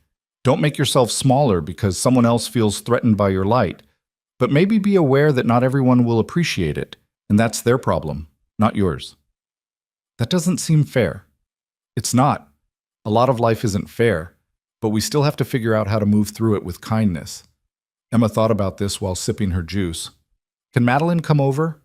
I want to show her my battle wound. Ryan smiled despite everything. Your battle wound? That's what we're calling it? It sounds cooler than Madison pushed me and I fell. Fair point. Let me text her. Madeline responded within minutes, saying she'd come right after her shift ended at 6.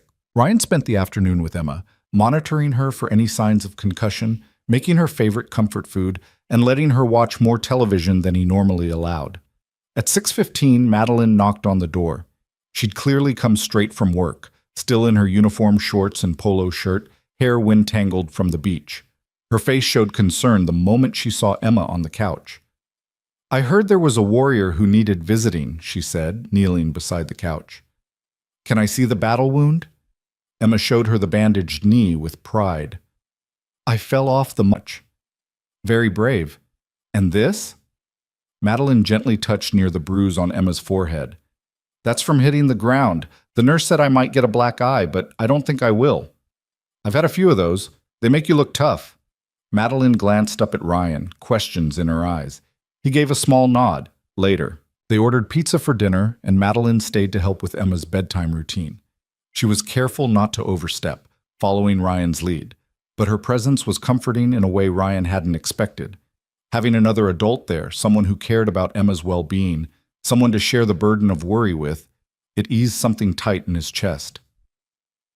After Emma was asleep, Ryan and Madeline sat in the small living room with beer. Neither of them was really drinking. What really happened? Madeline asked. Ryan told her everything. The call from school, Emma's explanation, his rage at a 7-year-old he'd never met. Madeline listened without interrupting, and when he finished, she was quiet for a long moment. Kids can be cruel, she said finally. I was bullied for being tall, for being too focused on swimming, for not caring about the things other girls cared about. It's awful and it's formative, and Emma will survive it. I know. Doesn't make it easier to watch. No, it doesn't. Madeline set down her beer. But Ryan, she's going to face this stuff whether you're hovering or not. You can't protect her from everything. I can try. You can. But at what cost? To her independence? To your sanity? To us? The last word hung there, heavy with implication. Ryan looked at Madeline, really looked at her. This woman who'd become essential in just a few weeks, who cared about his daughter, who was trying to build something real with him despite the complications. I'm scared, he admitted, of letting go, of something happening when I'm not there, of failing her the way I failed Sarah. You didn't fail Sarah. She had a medical condition nobody knew about. I should have known. Should have seen signs, should have... Stop. Madeline moved closer, taking his hands. You can't control everything. You can't prevent every bad thing from happening. All you can do is love Emma, teach her how to handle adversity, and trust that you've given her the tools she needs. And maybe, let yourself have something for you, not instead of being her father, in addition to it. Ryan felt something crack inside him, the armor he'd built, the control he'd maintained, the walls that kept him functioning but alone. I don't know how. We'll figure it out together. They sat like that, hands linked, until the moment shifted into something different. Madeline leaned in and kissed him, soft at first, then deeper. Ryan responded, pulling her closer, letting himself want this, want her, without guilt for the first time. When they broke apart, both breathing hard, Madeline rested her forehead against his. "I should go," she whispered. "Emma might wake up. Stay, please. Not like that. Just stay. Sleep on the couch or in my bed. I'll take the couch. I don't want to be alone tonight." Madeline pulled back to search his face. "Okay, I'll stay." She ended up in Ryan's bed while he took the couch, both of them fully clothed, separated by walls and propriety, but somehow more connected than they'd been. Ryan lay in the dark, listening to the apartment settle around him, and felt something like peace for the first time in years. The next 2 weeks passed in relative calm. Emma went back to school with instructions to avoid Madison, though she reported they'd been assigned to work together on a project and had actually become tentative friends. Ryan didn't quite trust it, but let Emma navigate it herself. His shifts at North County started to feel more natural. He learned the rhythms, made tentative friendships with other guards, stopped comparing everything to the old station. Derek even complimented him on a difficult rescue, which felt like winning an Olympic medal given Derek's usual stoicism. Madeline integrated further into their life. She came to Emma's soccer game and cheered embarrassingly loud. She taught Emma to make homemade pizza, the kitchen ending up covered in flour, and both of them laughing. She and Ryan stole moments when they could: coffee before shifts, texts throughout the day, late-night phone calls after Emma slept. But they still hadn't had real time alone, and the tension was building. Ryan found himself watching Madeline in ways that made him feel like a teenager. The way she moved, the curve of her neck, the rare moments when she let her guard down completely. He wanted more. Wanted time to explore this thing between them without interruption, without the constant awareness of Emma in the next room. He was thinking about this, about logistics and possibilities, when the call came through. It was a Saturday evening, nearly 7. Ryan was at the beach with Emma and Madeline, the three of them watching the sunset and debating ice cream flavors. His phone rang, Derek's number. "Cole, I know you're off duty, but we've got a situation. Surfer went out past the break an hour ago. Hasn't come back. Friend says he was heading toward the rocks at South Point. Coast Guard is 20 minutes out, but conditions are deteriorating fast. I need every experienced swimmer I can get." Ryan looked at Emma, at Madeline, calculation happening instantly. "I'm 15 minutes away, I'll be there." "Appreciate it." Ryan hung up and turned to Madeline. "Emergency. Surfer missing near South Point. Can you—" "I'll take Emma home. Stay with her until you're back. Go." Emma's face crumpled. "But Daddy, it's ice cream night." Ryan knelt beside her, hands on her small shoulders. "I know, baby. And we'll do ice cream tomorrow, I promise. But right now someone needs help, and I have to go help them. Madeline's going to stay with you, okay? Will you be safe?" The question pierced him. "I'm always safe. That's what I do." He kissed her forehead, grabbed his gear from the truck, and was racing toward North County within minutes. The sun was dropping fast, painting the sky in violent oranges and purples that would be beautiful if they didn't signal incoming darkness. Searching for someone in the dark ocean was exponentially harder than daylight rescue. He arrived at the station to organize chaos. Derek was coordinating, 3 guards were suiting up, the rescue boat was already launching. Ryan geared up in record time, grabbing a wetsuit and fins. "What do we know?" he asked Derek. Male, mid-20s, experienced surfer, went out solo despite high surf warning. Friend says he was talking about riding the break near the rocks. Idiot move, but typical. Last seen about 6:45 heading south, no visual since. Ryan looked at the ocean. The swells were massive, 6 to 8 feet, the kind of surf that drew thrill seekers and killed the unwary. Near the rocks, the current would be unpredictable, the undertow vicious. "I'll take the shore approach," Ryan said. "If he's hurt and caught in the rocks, the boat won't be able to get close enough." Derek nodded. "Take Marcus with you. Everyone else, spread pattern search offshore. Move." Ryan and Marcus jogged down the beach toward South Point, a rocky outcropping that created turbulent water conditions even on calm days. In this surf, it would be a meat grinder. "This is insane," Marcus panted as they ran.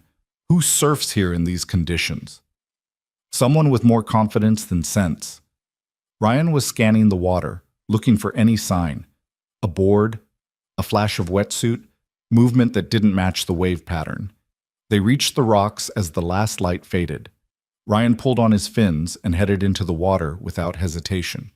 The ocean was cold, angry, each wave a physical assault. He duck-dove under the first big set, came up searching. "There!" Marcus shouted from the shore, pointing. "I saw something near the far rocks."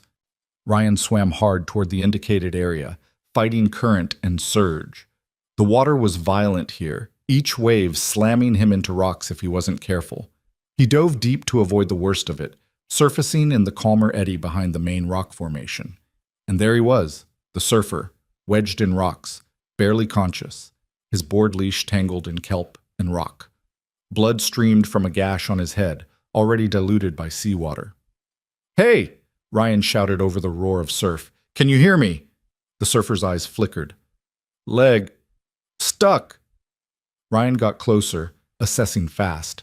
The guy's leg was caught between two rocks. The tide coming in would submerge him completely within minutes. They had to move now. "I'm going to get you out. This is going to hurt. You with me?" A weak nod. Ryan braced himself against the rocks and pulled. The surfer screamed. The leg didn't budge. Ryan keyed his radio. "I've got him, South Point Rocks, but he's trapped. I need help getting him out before the tide covers him." Derek's voice crackled back. "Boat can't get close enough in these swells. Coast Guard is 5 minutes out." They didn't have 5 minutes. Ryan could see the water rising, could feel the increasing force of each wave. He looked at the surfer's trapped leg, at the angle of the rocks, and made a decision. "Hold on to me," he told the surfer. "When I say push, you push with everything you have. Understand?" Another nod, weaker this time. Ryan positioned himself, found leverage, and pulled with everything he had. At the same moment, Madeline's voice cut through his radio. "Ryan, I'm here. Tell me where you need me." He looked up, and there she was, 50 feet away in the water, having somehow left Emma, probably with Mrs. Chen, and raced to help. Relief and fear hit him simultaneously. "Get behind him. Support his upper body when I get the leg free. If we both go under, he needs to stay conscious." Madeline swam to position. "Ready. On 3. 1, 2, 3. Ryan pulled, the surfer pushed, and something gave. The leg came free with a sickening sound, and both Ryan and the surfer went underwater. Ryan came up gasping, got the surfer's head above water. Madeline was there instantly, supporting the injured man's weight. But then Ryan saw it. Madeline's face contorting in pain, her left leg not kicking right. The knee. The old injury, the cold water and extreme exertion had triggered something. "Your knee," Ryan said. "I'm fine. Get him to shore." "You're not fine. You're favoring it completely." A wave hit them broadside. Ryan managed to keep the surfer's head up, but Madeline went under. She surfaced coughing, her face showing the pain she was trying to hide. They were 30 feet from shore. 30 feet that might as well have been a mile with an unconscious man and Madeline's compromised knee. The Coast Guard lights were visible now, but they'd never make it in time through these rocks. Ryan made the calculation in a heartbeat. He got between Madeline and the surfer, looped one arm around each, and started swimming with just his legs and one arm. It was brutally inefficient, exhausting, probably impossible. He did it anyway. Marcus waded in to help, taking the surfer's weight. Another guard Ryan didn't recognize took Madeline. They stumbled onto the beach as the Coast Guard boat arrived, paramedics rushing forward. Ryan collapsed on the sand, lungs screaming, every muscle shaking with exhaustion. Beside him, Madeline was breathing hard, her face twisted in pain she could no longer hide. "Your knee," he said again when he could speak, "is completely blown. I felt something tear when that wave hit." She laughed, bitter and broken. 12 years of protecting it, and I destroy it trying to be a hero. You saved his life. We saved his life. And I can barely walk. Great trade." The paramedics were working on the surfer. He was breathing, conscious, would probably be okay. Another paramedic approached Madeline, saw her knee already swelling, and started first aid. Ryan watched, feeling something shift inside him.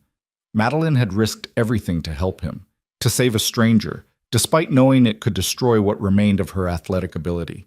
She'd chosen immediate need over long-term consequence. She'd shown up. Derek appeared, looking grim. "Hell of a rescue, both of you. Surfer's going to make it thanks to you." "Madeline, how bad is it?" "Bad enough. I'll need to file an injury report. Monday's soon enough. Go get that looked at properly. Cole, you good to drive? Ryan nodded, still watching Madeline. The paramedic was wrapping her knee, explaining she needed to see an orthopedic surgeon as soon as possible, that the damage could be severe. She'd done this for him. She'd blown out her knee for a stranger because Ryan needed help, and she'd shown up without question. The realization hit him like the waves had. Madeline wasn't holding back anymore. She was all in, risking everything, showing him what commitment looked like. And here he was, still hedging his bets, still keeping parts of himself protected, still afraid to fully surrender to this thing between them. He helped her to his truck, drove her to the emergency room, called Mrs. Chen to check on Emma. His daughter was fine, already in pajamas, asking if Daddy had saved someone. Mrs. Chen said she could stay the night if needed. At the hospital, they waited in uncomfortable plastic chairs while Madeline's knee was X-rayed, MRI'd, examined by a doctor who looked far too young to be delivering bad news. It's a complete ACL tear, the doctor said, showing them images Ryan didn't fully understand. Surgery required, probably 6 months recovery minimum. Given the previous injuries and repairs, this is going to be complex. I'm recommending you to Dr. Sullivan. She's the best orthopedic surgeon in the county for this kind of reconstruction. Madeline took the news with stone-faced acceptance, but Ryan saw her hand shaking as she took the referral papers. They left the hospital at midnight, Madeline on crutches, a temporary brace stabilizing her knee. Ryan helped her into the truck, and they sat in the parking lot in silence. "I'm sorry," Ryan said finally. "For what?" "For your knee. For putting you in a position where you felt like you had to." "Stop." Madeline turned to look at him, her eyes fierce despite the pain. "I made a choice. I saw you needed help. I knew what it might cost, and I chose anyway. Don't you dare apologize for that." "But your knee was already damaged, was already broken. This just made it official." She looked away, out at the dark parking lot. "And honestly, part of me is relieved. I've been protecting that knee for 12 years, letting it dictate my life, my choices, my fear. Tonight I just let go. Used it the way it was meant to be used. And yeah, it's destroyed now, but I helped save someone. That means something." Ryan reached for her hand. "It means everything. I'm going to need surgery. I'm going to be useless for months. I won't be able to work, won't be able to help with Emma, won't be anything but a burden."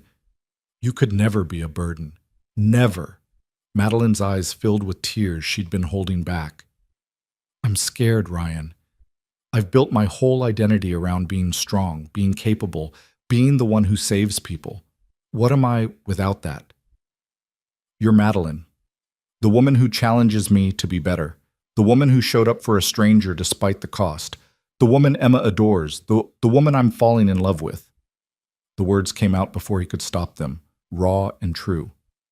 "That's who you are. Not your career, not your athletic ability, not your perfect record. You." The tears spilled over. Madeline covered her face with her hands, shoulders shaking. Ryan pulled her as close as the truck's center console allowed, letting her cry against his shoulder, feeling his own eyes burn. They sat like that until the tears subsided. Madeline pulled back, wiping her face with the heel of her hand. "You said you're falling in love with me." "Yeah, I did." "That's terrible timing." "Probably." "I'm falling in love with you too. Have been since you beat me in that race and looked at me like you actually saw me." Ryan kissed her then, gentle and careful of her injuries, tasting salt from her tears. When they broke apart, something had fundamentally shifted between them. The last walls had come down. They were in this completely, irrevocably, no more holding back. "Take me home," Madeline said. "To your home. I don't want to be alone tonight." Ryan drove them back to his apartment, helped Madeline inside on her crutches. Emma was asleep at Mrs. Chen's, and the apartment felt different with just the two of them. Intimate, charged with possibility. He helped Madeline to his bed, got her pain medication and water, propped her leg on pillows. She looked vulnerable in a way he'd never seen, stripped of her usual armor by pain and exhaustion. "Stay with me," she said. "Don't go to the couch." Ryan lay down beside her, careful not to jostle her leg. Madeline curled into him as much as she could, her head on his chest. "We're a mess," she murmured. "The best kind." "That's what you said before." "Still true." She fell asleep like that, and Ryan lay awake listening to her breathe, feeling the weight of her trust in him, understanding that everything had changed. Tomorrow they'd deal with surgery schedules and work arrangements and explaining to Emma why Madeline was hurt. Tomorrow they'd face the reality of recovery and rehabilitation and the long road ahead. But tonight, right now, they had this. Two broken people choosing each other, choosing to build something from the wreckage of their pasts, choosing love over fear. Ryan closed his eyes and let himself believe it was possible. Morning came too early, sunlight cutting through the blinds, with aggressive cheerfulness that felt like mockery. Ryan woke to find Madeline already awake beside him, staring at the ceiling with an expression he recognized, the look of someone cataloging everything that hurt, everything that had changed, everything they'd lost. "How's the pain?" he asked quietly. "Manageable. The medication helps." She turned her head to look at him. "I need to call Derek, file the official injury report, start the medical leave process." "That can wait a few hours." "No, it can't. The longer I wait, the more it looks like I'm avoiding responsibility. I need to do this right." Ryan understood what she wasn't saying, that her career, her reputation, everything she'd built here was suddenly fragile. One wrong move in the reporting process could damage her standing, could make people question her judgment in entering the water when she wasn't on duty, could turn a heroic rescue into a liability issue. "Okay, but let me make you breakfast first. You need to eat with those pain meds." Those pain meds. He extracted himself carefully from the bed and headed to the kitchen. Emma would be awake soon at Mrs. Chen's, probably confused about why she'd spent the night there, why Daddy hadn't come to get her. He'd need to pick her up, explain about Madeline's injury, navigate his daughter's questions while managing his own worry. Ryan was scrambling eggs when his phone rang. Derek's number. "Cole, just got word from the Coast Guard. The surfer's stable, going to make a full recovery. They're calling it one of the best beach rescues they've seen in years. You and Shaw are going to get commendations." "That's good news about the surfer. But Derek, about Madeline." "I know. She already called me an hour ago, filed the injury report, submitted her medical leave paperwork. She's thorough, I'll give her that." Derek paused. "How bad is it really?" "Complete ACL tear. Surgery required, 6 months minimum recovery." "Damn, that's her career probably. Can't supervise from a desk forever, and she won't be able to pass the physical recertification with that kind of damage." Derek's voice was matter of fact, but Ryan heard the sympathy underneath. "She's a good supervisor. We'll miss her." The words hit Ryan hard. The casual assumption that Madeline's career was over, that this injury was a death sentence for everything she'd built. He wanted to argue, to insist she'd recover fully, but the doctor's prognosis had been clear. Even with perfect surgery and rehabilitation, Madeline's knee would never be what it was. "She's stronger than people think," Ryan said instead. "Never doubted that. Listen, take today off if you need it. I can cover your shift. Appreciate it, but I'll be in this afternoon. Emma needs some normalcy, and sitting around worrying won't help anyone." He hung up and finished making breakfast, carrying a plate to Madeline. She was on her phone, typing with fierce concentration. "Email to HR," she explained without looking up. "Confirming my medical leave, requesting information about long-term disability options, being proactive about my future." She hit send with more force than necessary. "There. Done. Now they can't say I didn't handle this professionally." "Madeline, I know what you're going to say. That I should rest, that I should focus on recovery, that work can wait. But Ryan, work is all I have, or had. I don't know anymore." She set the phone down, and her hands were shaking. "I'm 41 years old. I've been an athlete my entire life. Then I was a former athlete trying to stay connected to athletics through lifeguarding. And now I'm... what? A woman with a destroyed knee, no clear career path, no identity beyond the things I can't do anymore?" Ryan sat on the edge of the bed, taking her hands. "You're the woman I love. The woman Emma loves. The woman who saved a stranger's life last night. That's not nothing. It feels like nothing this morning. I know, but feelings aren't facts." Madeline laughed, bitter and sharp. "Did you get that from a therapy session? Because it sounds like something a therapist would say." "Grief counselor, actually, after Sarah died. I spent 6 months learning to separate feelings from facts because my feelings were telling me I was a terrible father who'd failed his wife and was going to fail his daughter. The facts were different." What were the facts? That I was doing my best, that Sarah's death wasn't preventable, that Emma was healthy and loved and would be okay because I was committed to making sure she was okay. The feelings took longer to catch up, but the facts kept me moving forward. Madeline was quiet for a moment, absorbing this. What are the facts about me then? Facts. You're injured, but not broken. Your career might change, but isn't over. You have people who care about you and want to help. You made a choice last night that saved a life, and that matters regardless of the cost. You're not alone anymore. Those last two feel more like feelings than facts. Then we'll work on turning them into facts. He kissed her forehead and went to pick up Emma, leaving Madeline with breakfast and instructions to rest. Mrs. Chen opened the door looking tired but cheerful, Emma already dressed and bouncing with questions. Is Madeline okay? Mrs. Chen said she got hurt helping someone. Did you save someone? Can I see Madeline? Does her leg hurt really bad? Ryan knelt to Emma's level. Slow down, troublemaker. One question at a time. Yes, Madeline got hurt. Yes, we saved someone. Yes, you can see her. And yes, her leg hurts pretty bad, which means she's going to need help for a while. What kind of help? She can't walk very well, so she'll need crutches. She's going to have surgery in a few weeks. And she's going to need people to be patient with her while she heals. Emma's face grew serious. Can she still build sandcastles? Maybe not for a while, but she can definitely supervise sandcastle building and give very important advice. That's almost as good. Emma grabbed her backpack. Can we bring her flowers? Mrs. Chen says flowers make people feel better when they're hurt. They stopped at a grocery store, and Emma carefully selected a bouquet, mostly daisies with some carnations, bright and cheerful in a way that felt defiant against the morning's heaviness. Back at the apartment, Emma burst through the door with the energy of someone who'd been holding still too long. Madeline, I brought you flowers because you're hurt and flowers help. Madeline was still in bed, looking exhausted but managing a smile. Those are beautiful. Thank you, Emma. Emma climbed carefully onto the bed, examining Madeline's braced knee with intense curiosity. Does it hurt all the time, or just when you move it? Mostly when I move it. Right now it just feels stiff and weird. I broke my arm once when I was 5. Well, I fractured it. Daddy said that's like a crack instead of a full break. It hurt really bad at first, but then it just felt weird too. You're very brave to have handled a broken arm at 5.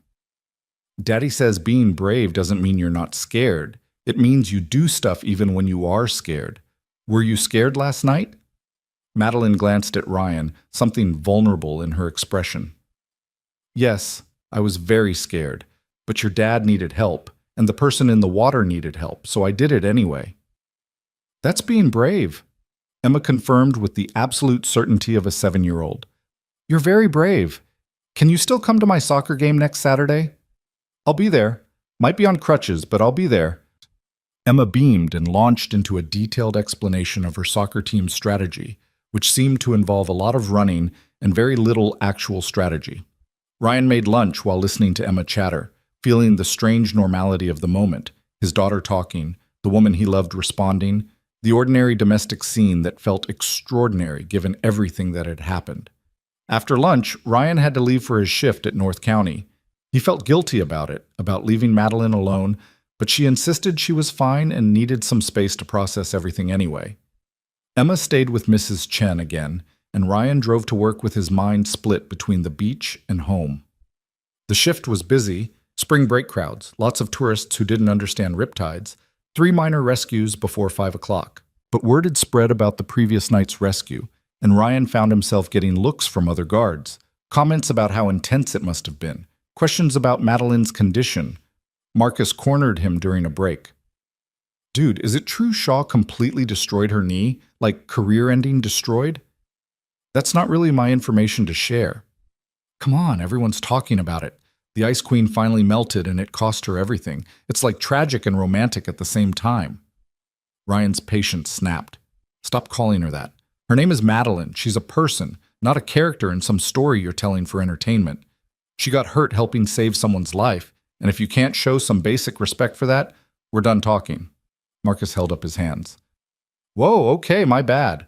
I didn't mean anything by it. Yeah, you did.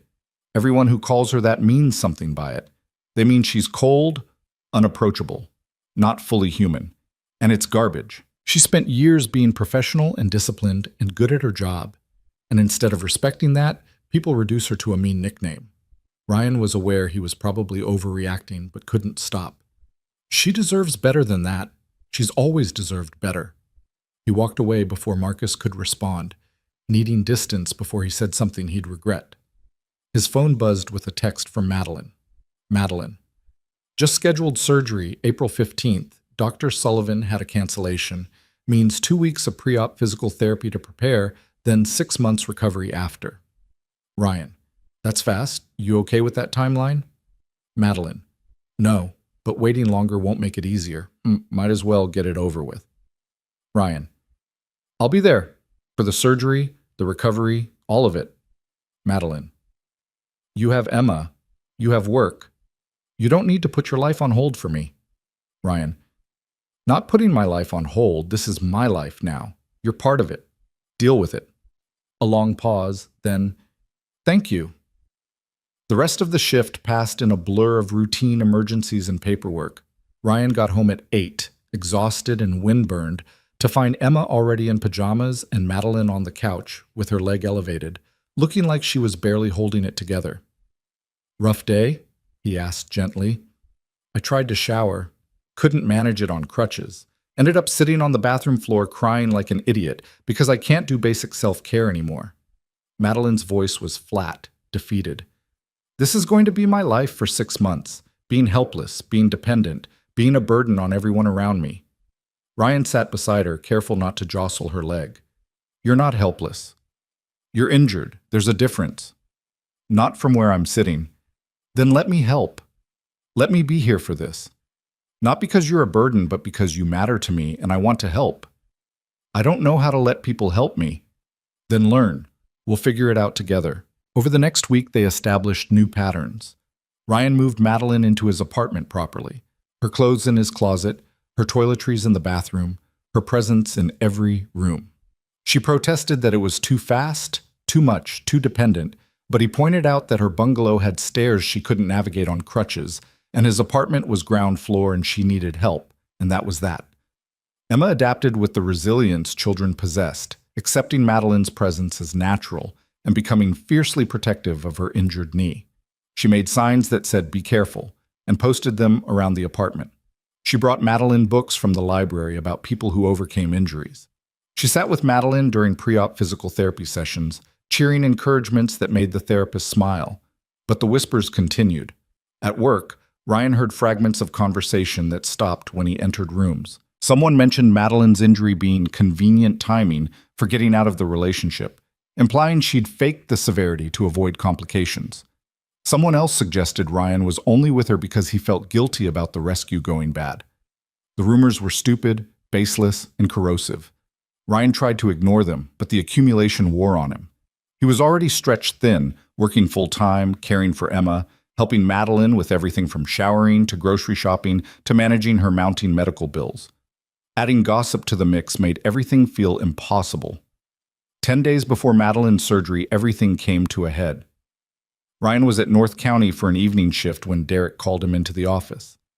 Standing there was a woman from county HR, not Brennan this time, but someone new, someone whose expression suggested this wasn't a friendly visit. Mr. Cole?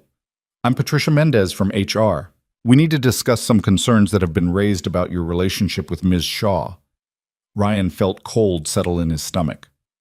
What kind of concerns?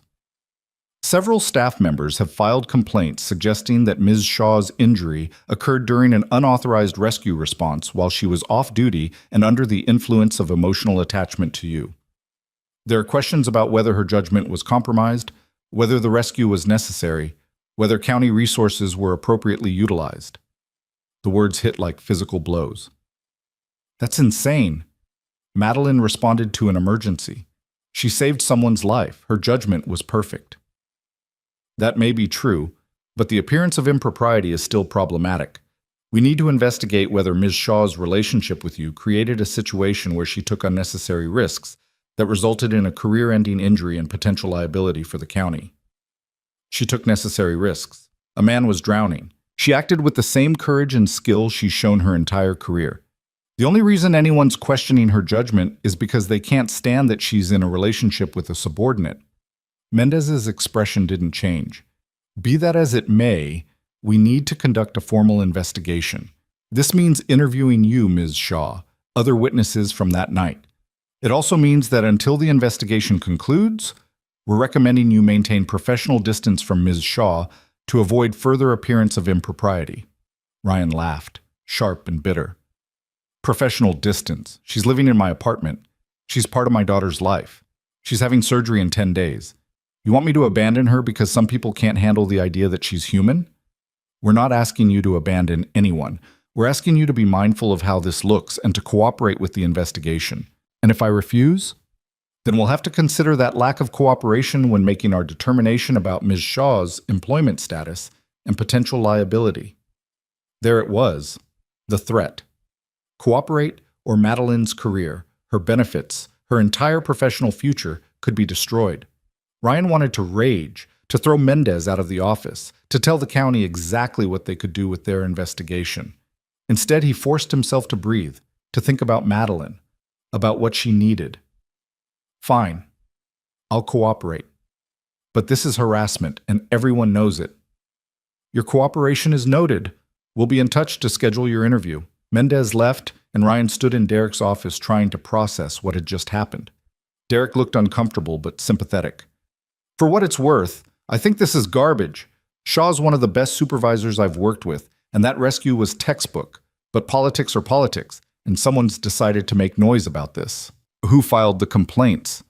Can't tell you that. Privacy concerns. Ryan didn't need to be told. He could guess. People who'd never liked Madeline's discipline, who resented her authority, who saw an opportunity to take down someone they perceived as untouchable. The investigation wasn't about facts. It was about tearing down a woman who'd refused to be diminished.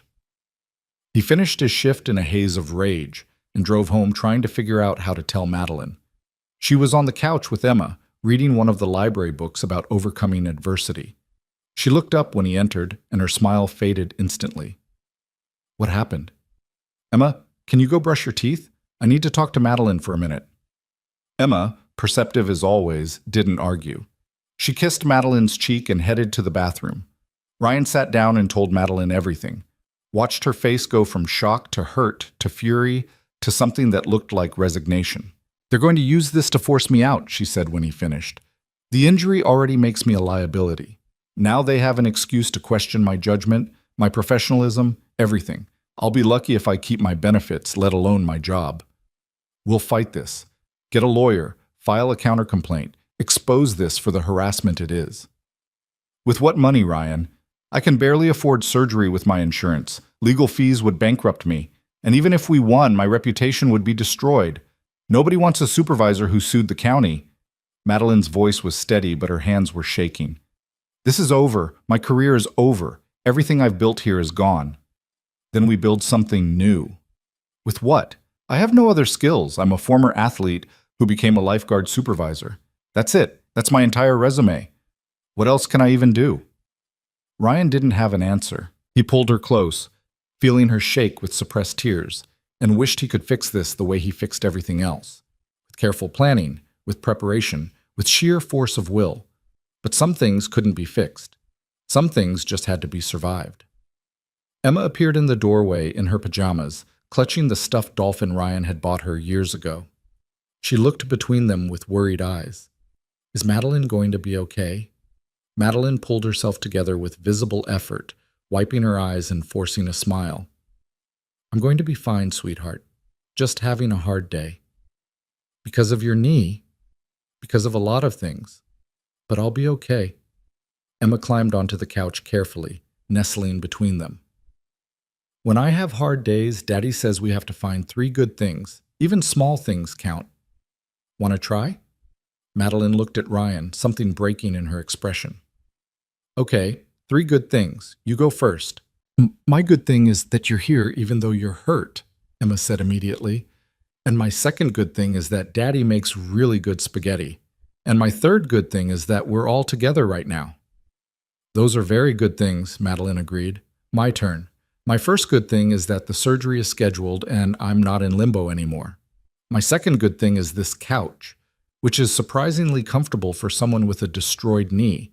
And my third good thing is you, Emma, both of you. Being here with you makes even terrible days bearable.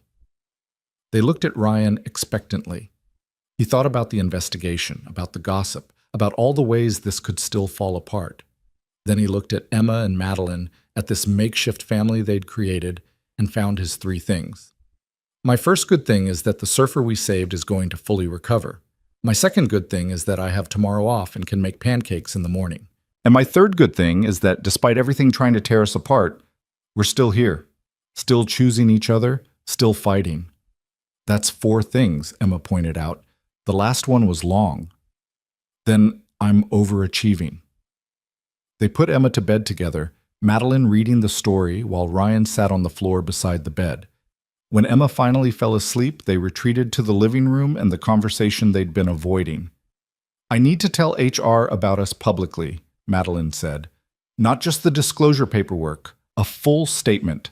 Make it clear this isn't some secret affair, that we're in a committed relationship, that I have nothing to hide. That'll make the target on your back even bigger. The target's already there. Might as well own it. Madeline shifted her injured leg, wincing.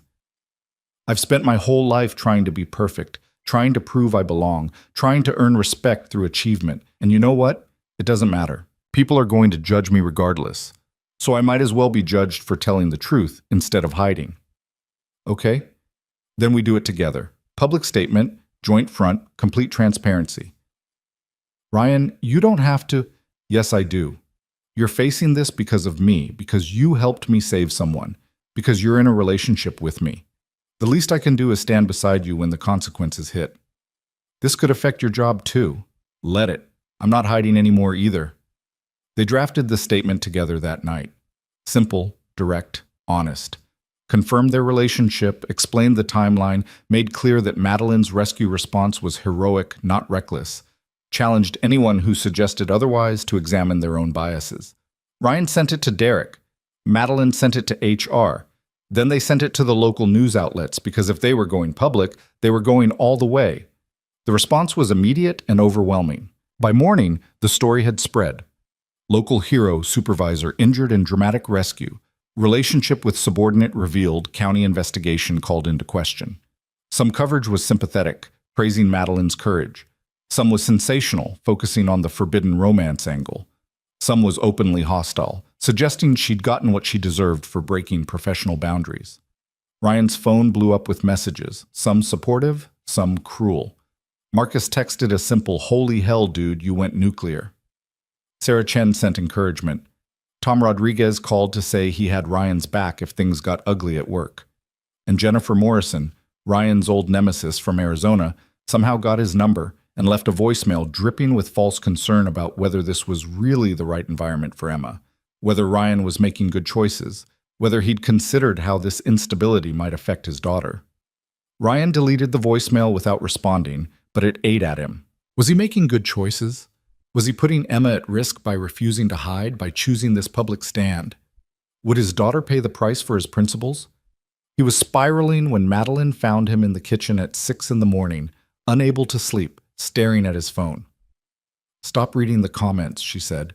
"Nothing good ever comes from reading the comments." Jennifer Morrison called, suggested I was creating an unstable environment for Emma. Jennifer Morrison is a bitter woman who never recovered from losing her best friend and needed someone to blame. Her opinion is worthless. But what if she's right? What if I'm being selfish? What if this blows up and Emma gets hurt? Madeline moved closer on her crutches, awkward but determined. Look at me.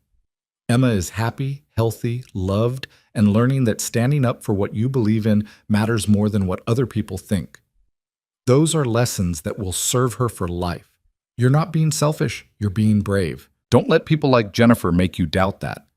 Ryan pulled her close, careful of her knee, and let himself believe it. They'd made their choice. They'd gone public. Now they had to live with the consequences and trust that honesty was worth the cost. The surgery was 5 days away when the county's investigation concluded. The findings were released in a terse statement. No evidence of impropriety. Rescue response was appropriate given the circumstances. Ms. Shaw's injury was unfortunate, but not the result of impaired judgment. No disciplinary action recommended. It was a complete exoneration. It was also completely hollow. The damage was done. Madeline's reputation questioned. Her injury public knowledge. Her future with the county uncertain, regardless of official findings. Derek called Ryan personally. Investigation's over. You're both cleared. But Cole, between you and me, Madeline should start looking at other options. Even with the cleared investigation, the politics here are poisoned. She's not going to get fair treatment going forward. She knows. We've been talking about it. Good. She deserves better than this place anyway. Derek paused. For what it's worth, you did the right thing, both of you. Takes guts to stand up like that. The surgery happened on a bright April morning, the kind of day that felt wrong for something so serious. Ryan drove Madeline to the hospital, Emma chattering nervously in the back seat about how Madeline would get a cool scar and how scars meant you'd survived something hard. In the pre-op room, Madeline looked small in the hospital gown, her usual armor stripped away. Emma hugged her carefully, making her promise to wake up after the surgery because Emma had made a card and wanted to give it to her. Ryan kissed her forehead and told her he loved her and tried not to think about all the things that could go wrong. "I'm scared," Madeline admitted when Emma went to get water. "I know, but you're brave, remember? Being brave doesn't mean you're not scared." "Exactly, and I'm right here. I'm not going anywhere." They wheeled her away and Ryan sat in the waiting room with Emma for 4 hours that felt like days. Emma did homework, colored pictures, asked every 15 minutes how much longer. Ryan drank terrible coffee and tried not to watch the clock. Finally, Dr. Sullivan emerged, still in surgical scrubs, looking satisfied. The surgery went well. We were able to repair the ACL and address some additional damage we found. Recovery will be long, but if she commits to physical therapy, she should regain most of her function. Most? 90%, maybe 95%. She'll never be Olympic level again, but she should be able to walk normally, swim recreationally, live a normal active life.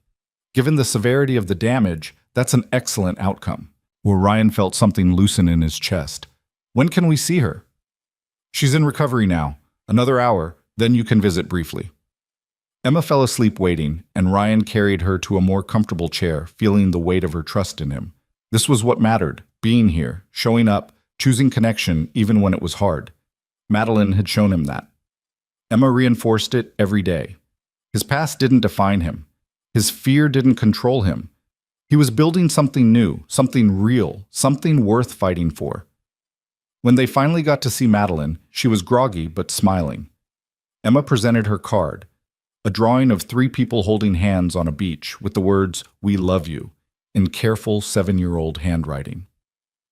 "That's us," Emma explained. "You and Daddy and me, because we're family now."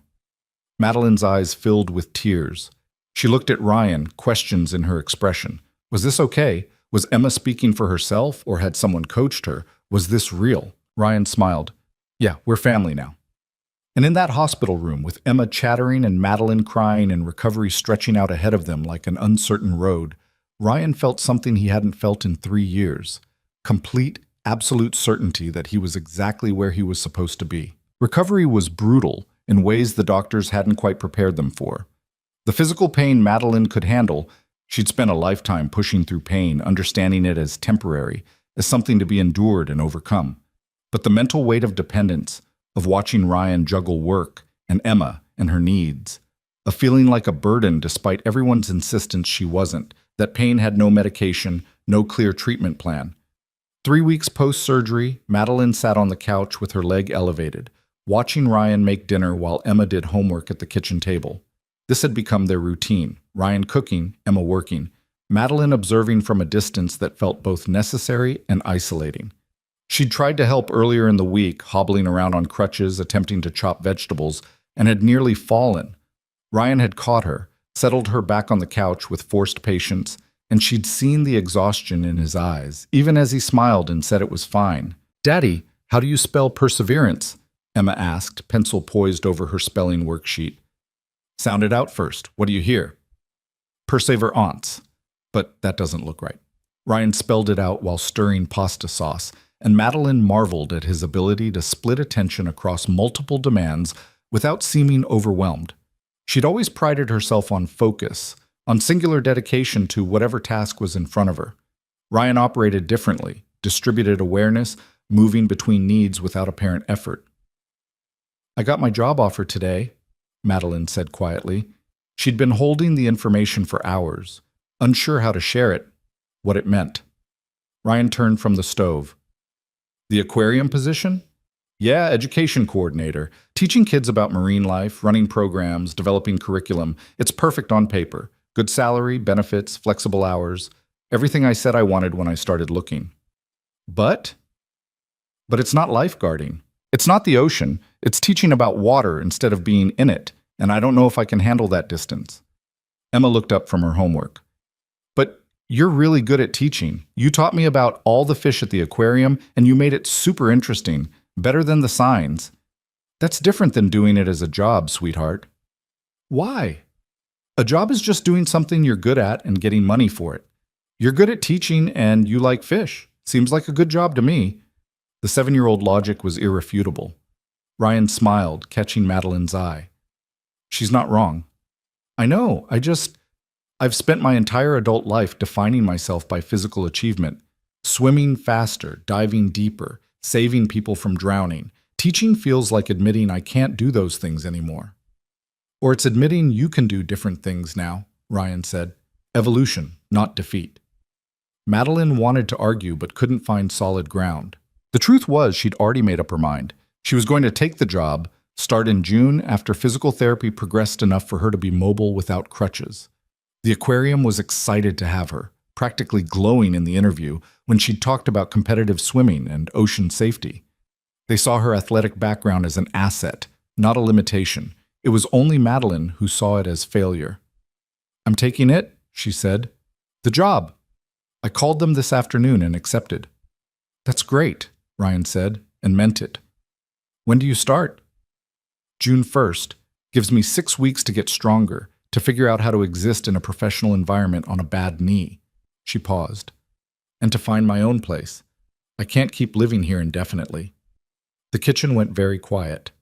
Emma stopped writing, looking between them with worried eyes. Ryan set down his spoon with careful precision. "Why would you find your own place?" "Because this was temporary. Because you have Emma and a life, and you don't need me taking up space in your home forever." "Who said it was temporary?" Ryan moved closer, crouching beside the couch so they were eye level. "Madeline, you live here. This is your home. Emma's right. We're family now. That's not temporary unless you want it to be." "But I never asked. We never discussed. I just sort of ended up here because of the surgery, and I assumed once I was better." "You assumed wrong." Ryan's voice was firm, leaving no room for argument. "I love you. Emma loves you. You belong here, not as a guest recovering from injury, but as part of this family. So unless you actively want to leave, please stop planning your exit." Madeline felt tears threatening and blinked them back furiously. She'd spent weeks convinced she was imposing, that Ryan's help came from obligation rather than desire, that eventually he'd realized taking on a woman with a destroyed knee and uncertain future was more trouble than it was worth. Hearing him state the opposite with such certainty cracked something open in her chest. "I don't want to leave," she admitted. "I just didn't want to assume I could stay." "Then stop assuming and start believing. You're stuck with us." Emma abandoned her homework and climbed onto the couch, carefully arranging herself against Madeline's side. "Yeah, you're stuck with us. We're like those barnacles you told me about. Once we attach, we don't let go." Despite everything, Madeline laughed. "That's actually a very accurate metaphor. I'm smart like that." They ate dinner together, pasta with meat sauce, Emma's perpetual favorite, and Madeline let herself sink into the moment. This was real. This was her life now. Not the life she'd planned, not the life she'd trained for, but a life that held love and purpose, and the kind of ordinary happiness she'd stopped believing she deserved. Later, after Emma was asleep and they were alone, Ryan brought it up again. They were in bed, Madeline's leg propped on pillows, the room dark except for streetlight filtering through curtains. "I've been thinking," he said, "about the future, About us. That sounds ominous. It's not. Or maybe it is. I'm not sure yet. He shifted to face her. Emma called us family in the hospital. She's talked about you like you're a permanent fixture in her life. And she's right. You are. But we haven't really discussed what that means long term. What do you want it to mean? Ryan was quiet for a moment, choosing words carefully. I want it to mean everything. I want you here permanently, not as my girlfriend living in my apartment, but as my partner building a life together. I want Emma to have the stability of knowing you're not going anywhere. I want to stop feeling like we're in transition and start feeling like we've arrived. That sounds like you're proposing something specific. Maybe I am. Not tonight. Tonight I'm just being honest about what I want. But Madeline, I'm all in. Have been since that first night at your bungalow. I'm not scared anymore of what this means or how it looks or whether I deserve it. I just want us. All of us. Together. Madeline's throat was tight. I want that too. More than I thought I could want anything after Athens. You and Emma, this life we're building, it's better than any medal, any race, any achievement I ever chased. Then we're agreed. This is permanent. We're family. We're family, Madeline echoed, and felt the truth of it settle into her bones. The weeks blurred together in a rhythm of physical therapy sessions, Emma's end-of-year school events, and Ryan's shifts at North County. Madeline's knees slowly improved. She graduated from crutches to a cane, from a cane to careful walking, from walking to modified exercise. Her physical therapist was impressed by her dedication, but had to constantly remind her to ease up, that pushing too hard would set back recovery. You're treating this like Olympic training, the therapist said during one session. But this is healing, not performance. Different rules apply. I don't know how to do anything at less than maximum effort. Then learn. Because maximum effort right now means re-injury. It was the hardest lesson Madeline had ever tried to master. Patience with her body, acceptance of limitations, understanding that some things couldn't be forced through sheer will. Ryan helped, gently pulling her back when she pushed too hard, reminding her that recovery was a marathon, not a sprint, using all the cliches that were annoying precisely because they were true. In late May, a month before Madeline's new job started, the county finally made their move. She received official notice that her position as supervisor was being eliminated due to budget restructuring. The timing was transparent. They'd waited until after the investigation cleared her, until after her medical leave was established, until they could claim fiscal necessity rather than retaliation. Derek called Ryan immediately. They're cleaning house. Shaw's position is gone, effective July 1st. They're offering her a buyout package.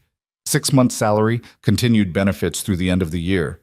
It's actually generous, which makes me think they're scared of a lawsuit. Does Madeline know? She should have received the letter an hour ago. Ryan drove home early from his shift to find Madeline sitting at the kitchen table with the letter in front of her, her face unreadable. So that's it, she said without looking up. 15 years in beach safety, 5 years as a supervisor, and I'm being eliminated for budgetary reasons that have nothing to do with budget. What do you want to do? Fight it? Get a lawyer? And drag this out for months? Spend money I don't have on legal fees to win back a job at an organization that clearly doesn't want me? Madeline shook her head. No. I'm taking the buyout, starting fresh, moving forward instead of fighting battles in a war that's already over. You're sure? I'm exhausted, Ryan. Exhausted from fighting, from proving myself, from trying to earn respect from people who've already decided I'm not worth it. The aquarium wants me, genuinely wants me, not as a diversity hire or a PR move, but because they value what I bring. Why would I fight to stay somewhere I'm not valued when I can go somewhere I am? She was right, and Ryan knew it. Sometimes the brave choice wasn't fighting. It was walking away with dignity intact. Then we celebrate, he said. You're starting a new chapter. That deserves recognition, not mourning. They went to Emma's favorite restaurant that night, a cheerful family place with crayons and coloring sheets and waiters who sang obnoxiously for birthdays. Emma was thrilled by the unexpected dinner out. Madeline managed to smile through the attention, and Ryan felt the weight of Madeline's old career finally lifting. What are we celebrating? Emma asked, attacking her chicken fingers with enthusiasm. Madeline got a new job at the aquarium, remember? She starts in a couple weeks, Ryan said. And my old job ended. So we're celebrating endings and beginnings, Madeline added. That's good. Endings are sad, but beginnings are exciting, so together they're medium. Emma's 7-year-old wisdom struck again. Medium is actually perfect right now, Madeline agreed. 2 weeks before Madeline's start date at the aquarium, Ryan made a decision. He'd been planning it for weeks, waiting for the right moment, trying to figure out how to do this in a way that honored both his past and his future. On a Saturday morning, he woke early and drove to a jewelry store in Newport Beach that Sarah's cousin had recommended years ago. The owner was an elderly man who listened carefully as Ryan explained what he wanted. Something simple, meaningful, representing both strength and fluidity. Not a traditional engagement ring, but something that captured who Madeline was. I have something, the jeweler said after a moment. He disappeared into the back and returned with a silver band, delicate but strong, engraved with a wave pattern that seemed to move as light hit it. White gold. The wave design is hand-carved, durable enough for daily wear, beautiful enough for significance. It was perfect. Ryan bought it, had it sized, and tucked the box in his truck's glove compartment while he figured out timing. That weekend, he took Emma to visit Sarah's grave for the first time in months. The cemetery was quiet, well-maintained, the headstone simple. Emma laid flowers, daisies, always daisies, and talked to her mother about school and soccer and Madeline and how life was different now, but still good. Ryan knelt by the headstone, Emma beside him, and said the things he'd been holding. I'm going to ask Madeline to marry me. I wanted you to know, wanted to tell you here. Emma and I, we're building something new, and it doesn't erase what we had. You'll always be Emma's mother. You'll always matter, but I'm ready to move forward, and I think you'd approve. Madeline's good for us. She makes us better. Emma leaned against him. Mommy would like Madeline. They both care about people, and the ocean, and being brave. Yeah, they would have gotten along. They stayed for a while longer, then drove home, and Ryan felt lighter than he had in years. Permission granted, or maybe just permission claimed. Either way, he was ready. The proposal happened on a Sunday evening in early June. Madeline's first week at the aquarium had gone well. She'd come home energized, full of stories about program ideas and the kids she'd met and the touch tank that needed reorganizing. Her knee was strong enough now for walking without assistance, though she still tired easily and couldn't stand for extended periods. Ryan suggested a walk on the beach after dinner, just the two of them while Mrs. Chen watched Emma. Madeline agreed, and they drove to their beach, the one where they'd had their first race, where everything had started. The sun was setting, painting the sky in golds and pinks. Madeline walked slowly beside Ryan, her slight limp the only remaining evidence of her injury. I love this time of day, she said, when the beach empties out and it's just the ocean and sky and that perfect light. Remember the last time we were here at sunset? The race. How could I forget? That was the night everything changed. You challenged me, called me out for holding back, offered yourself as the prize if I was brave enough to actually show up. Madeline smiled. Seemed like a good idea at the time, slightly insane in retrospect. Best insane decision either of us ever made. They walked in comfortable silence until they reached the spot where they'd finished the race. Ryan stopped, taking Madeline's hands. I've been thinking about that night a lot lately, about the challenge, about what you offered, about what I won. You won answers. And my complete humiliation in front of 200 people. I won you. The real you, not the supervisor or the former Olympian or the woman who had everything together. I won your vulnerability, your honesty, your willingness to let me see past the armor. That's what I actually won. Madeline's expression softened. You won me by not treating winning like conquest. You won by seeing me as human. And I want to keep winning you, every single day for the rest of our lives. Ryan pulled the box from his pocket, dropping to one knee in the sand. Madeline Shaw, you taught me that survival isn't the same as living. You showed me what it means to risk everything for connection.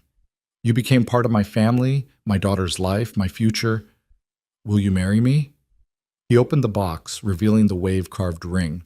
Madeline's hands flew to her mouth, tears spilling over. Ryan, I know this is fast. I know we've only been together 6 months. I know there are 1,000 practical reasons to wait, but I also know that I love you completely, that Emma adores you, that you're already family in every way that matters. So yes, it's fast, but it's also right. Madeline was fully crying now, not bothering to hide it. Yes, yes, of course, yes. I love you. I love Emma. I love this life we're building. Yes. Ryan slipped the ring onto her finger. It fit perfectly, the wave pattern catching the sunset light. He stood and pulled her close, kissing her while the ocean crashed behind them and the sky burned gold and everything felt aligned in a way it hadn't since Sarah died. When they broke apart, Madeline was laughing through tears. A wave. You got me a wave. The ocean that tested us seemed appropriate. It's perfect. You're perfect. This is all perfect. She looked at the ring, turning her hand to catch light. Emma doesn't know, does she? Not yet. Wanted to ask you first, tell her together. She's going to lose her mind. They walked back to the truck hand in hand, both giddy with the kind of happiness that felt almost dangerous in its intensity. At Ryan's apartment, Mrs. Chen took one look at them and smiled knowingly. Congratulations, she said simply, and let herself out. Emma was in the living room, half watching TV. She looked up when they entered, immediately zeroing in on their joined hands and ridiculous smiles. What happened? Why do you both look weird? Ryan sat beside her, pulling Madeline down on his other side. You know how you said we're family now. Yeah, because we are. Well, we want to make it official. Madeline and I are getting married. Emma's eyes went huge. She looked at Madeline, at Ryan, at the ring on Madeline's finger.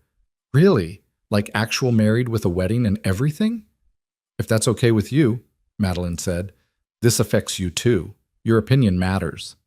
Emma considered this with the seriousness she brought to all major decisions. Will you have a wedding at the beach? Probably.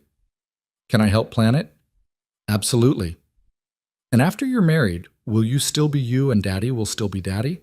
Or does everything change? Ryan pulled Emma onto his lap. We'll still be exactly who we are. The only thing that changes is we're making it official that we're a family. Madeline will be my wife, but she's not trying to be your mom. Your mom will always be your mom. But Madeline will be like my stepmom? If you want to call her that, yes, or just Madeline. Whatever feels right to you. Emma looked at Madeline. Can I still call you just Madeline? Because that's who you are to me. That's perfect. I like being just Madeline. Okay then, you can get married, but I get to help pick flowers and stuff. Deal. Emma launched into immediate wedding planning. She had opinions about colors and cake and whether they could have dolphins as a theme. Ryan and Madeline listened, contributing occasionally, mostly just marveling at her enthusiasm. Later, after Emma was asleep, they lay in bed processing the day. Are we crazy? Madeline asked. Getting married this fast? Probably, but I've been crazy before and it worked out terribly. This feels different. How? Because I'm not making this choice from fear or obligation or because it's what I'm supposed to do. I'm choosing you because you make me want to be brave. Because you fit into our life like you were always meant to be here. Because Emma lights up when you're around. Because I love you in a way that feels nothing like what I had before. And that's okay. It doesn't bother you that it's different from Sarah? It would bother me if it was the same. Different doesn't mean less, it just means new. Ryan pulled her closer. Sarah was my first love. My young love, the mother of my child. You're my second chance love, my grown-up love, my chosen family. Both are real. Both matter. They're just different chapters. I wish I could have met her. She would have liked you, probably would have challenged you to some ridiculous competition and then been impressed when you won. Sounds like Emma comes by her competitive spirit honestly. They talked until exhaustion pulled them under, planning nothing and everything, letting the future unfold without trying to control every variable. The wedding happened 3 months later in September when the summer crowds had thinned and the ocean was still warm enough for swimming. They kept it small. Emma, Mrs. Chen, a few close friends from work, Derek as Ryan's best man, Madeline's sister who flew in from Boston, looking skeptical but gradually warming to Ryan's quiet steadiness. The ceremony took place on the beach at sunset, officiated by a friend of Mrs. Chen who specialized in non-traditional weddings. Emma was the flower girl, taking her responsibility with deadly seriousness. She'd chosen her own outfit, purple dress with dolphin sneakers, and scattered petals with precision that made Madeline smile. Ryan wore simple slacks and a white shirt, no tie. Madeline wore a knee-length dress, ivory, with the wave ring on her finger catching light. Her knee was strong enough now for walking in sand, though she still favored it slightly. The vows they'd written together were honest, specific, free of cliches. Ryan promised to challenge Madeline when she pushed too hard, to remind her that rest wasn't weakness, to love her on bad knee days and good. Madeline promised to let Ryan help her, to show Emma what resilience looked like, to build a life that honored the past while embracing the future. When the officiant pronounced them married, Emma cheered so loudly several people on the beach turned to look. Ryan kissed his new wife while their daughter danced in the sand, and the ocean kept its eternal rhythm. The reception was at a small restaurant overlooking the water, casual, full of laughter, exactly what they wanted. Emma gave a speech she'd written herself about how Madeline taught her that being brave meant doing scary things anyway, and how she was glad her dad found someone who made him smile again. There wasn't a dry eye in the room. As the evening wound down and Emma fell asleep in a chair, her flower girl dress rumpled and her sneakers kicked off, Ryan and Madeline stepped outside. The beach was dark now, lit only by moon and restaurant lights. "We did it," Madeline said. "We actually built something new." "You sound surprised." "I am, a little. 6 months ago, I was terrified, broken, convinced my life was over. Now I'm married, starting a career I love, part of a family I never thought I'd have. It's almost too much good to believe." "Believe it. You deserve this. We deserve this." They walked to the water's edge, shoes off, letting the surf wash over their feet. Madeline's knee ached from the day, but it was manageable, a reminder of the price she'd paid, but also the strength she'd gained. "Thank you," she said, "for seeing me, for not giving up when it got hard, for choosing this even when it was complicated. Thank you for showing me what it means to risk everything for what matters, for loving Emma, for being the kind of partner who makes me want to be better." Ryan took her hand. "Ready to go home?" "Yeah, let's go home." They collected Emma, said their goodbyes, and drove back to the apartment that was now officially all of theirs. Emma woke enough to stumble inside, still in her dress, and fell asleep immediately in her bed. Ryan and Madeline stood in her doorway, watching her breathe, this small person who'd been brave enough to let a stranger into her life. "She's going to be okay," Madeline whispered. "Whatever comes next, she's going to be okay because she knows what love looks like." "We all are," Ryan said. In their bedroom, exhausted and happy, they fell asleep wrapped around each other. And in the morning, they'd wake to their new life. Messy, imperfect, full of challenges neither could predict, but also full of love, partnership, and the kind of hard-won peace that came from choosing courage over fear. 3 years later, on another Sunday evening, they stood on the same beach with a group of children gathered around them. Madeline's aquarium program had expanded to include free swimming lessons for underprivileged kids, and Ryan had volunteered to help teach. They had 12 students today, ranging from age 5 to 10, all eager and nervous about the water. Emma, now 10 and impossibly mature, helped demonstrate basic strokes. She was patient with the younger kids, encouraging when they struggled, a natural teacher in training. "Okay, everyone, remember what we talked about," Madeline called out. "The ocean demands respect, not fear. You respect it by understanding it. Ready to try some shallow water work?" The children nodded, following Madeline and Ryan into the surf. Madeline's knee held up well these days. Not perfect, never perfect again, but functional enough for swimming, for teaching, for the life she'd built. She'd learned to work with limitations instead of against them, a lesson that served her in more than just physical therapy. Ryan watched her with the kids, patient and encouraging, and marveled at the journey that brought them here. From that first race to this moment, from fear and isolation to family and purpose, they traveled a distance that couldn't be measured in miles. After the lesson, as the sun set and parents collected their children, Emma ran up to them, soaking wet and beaming.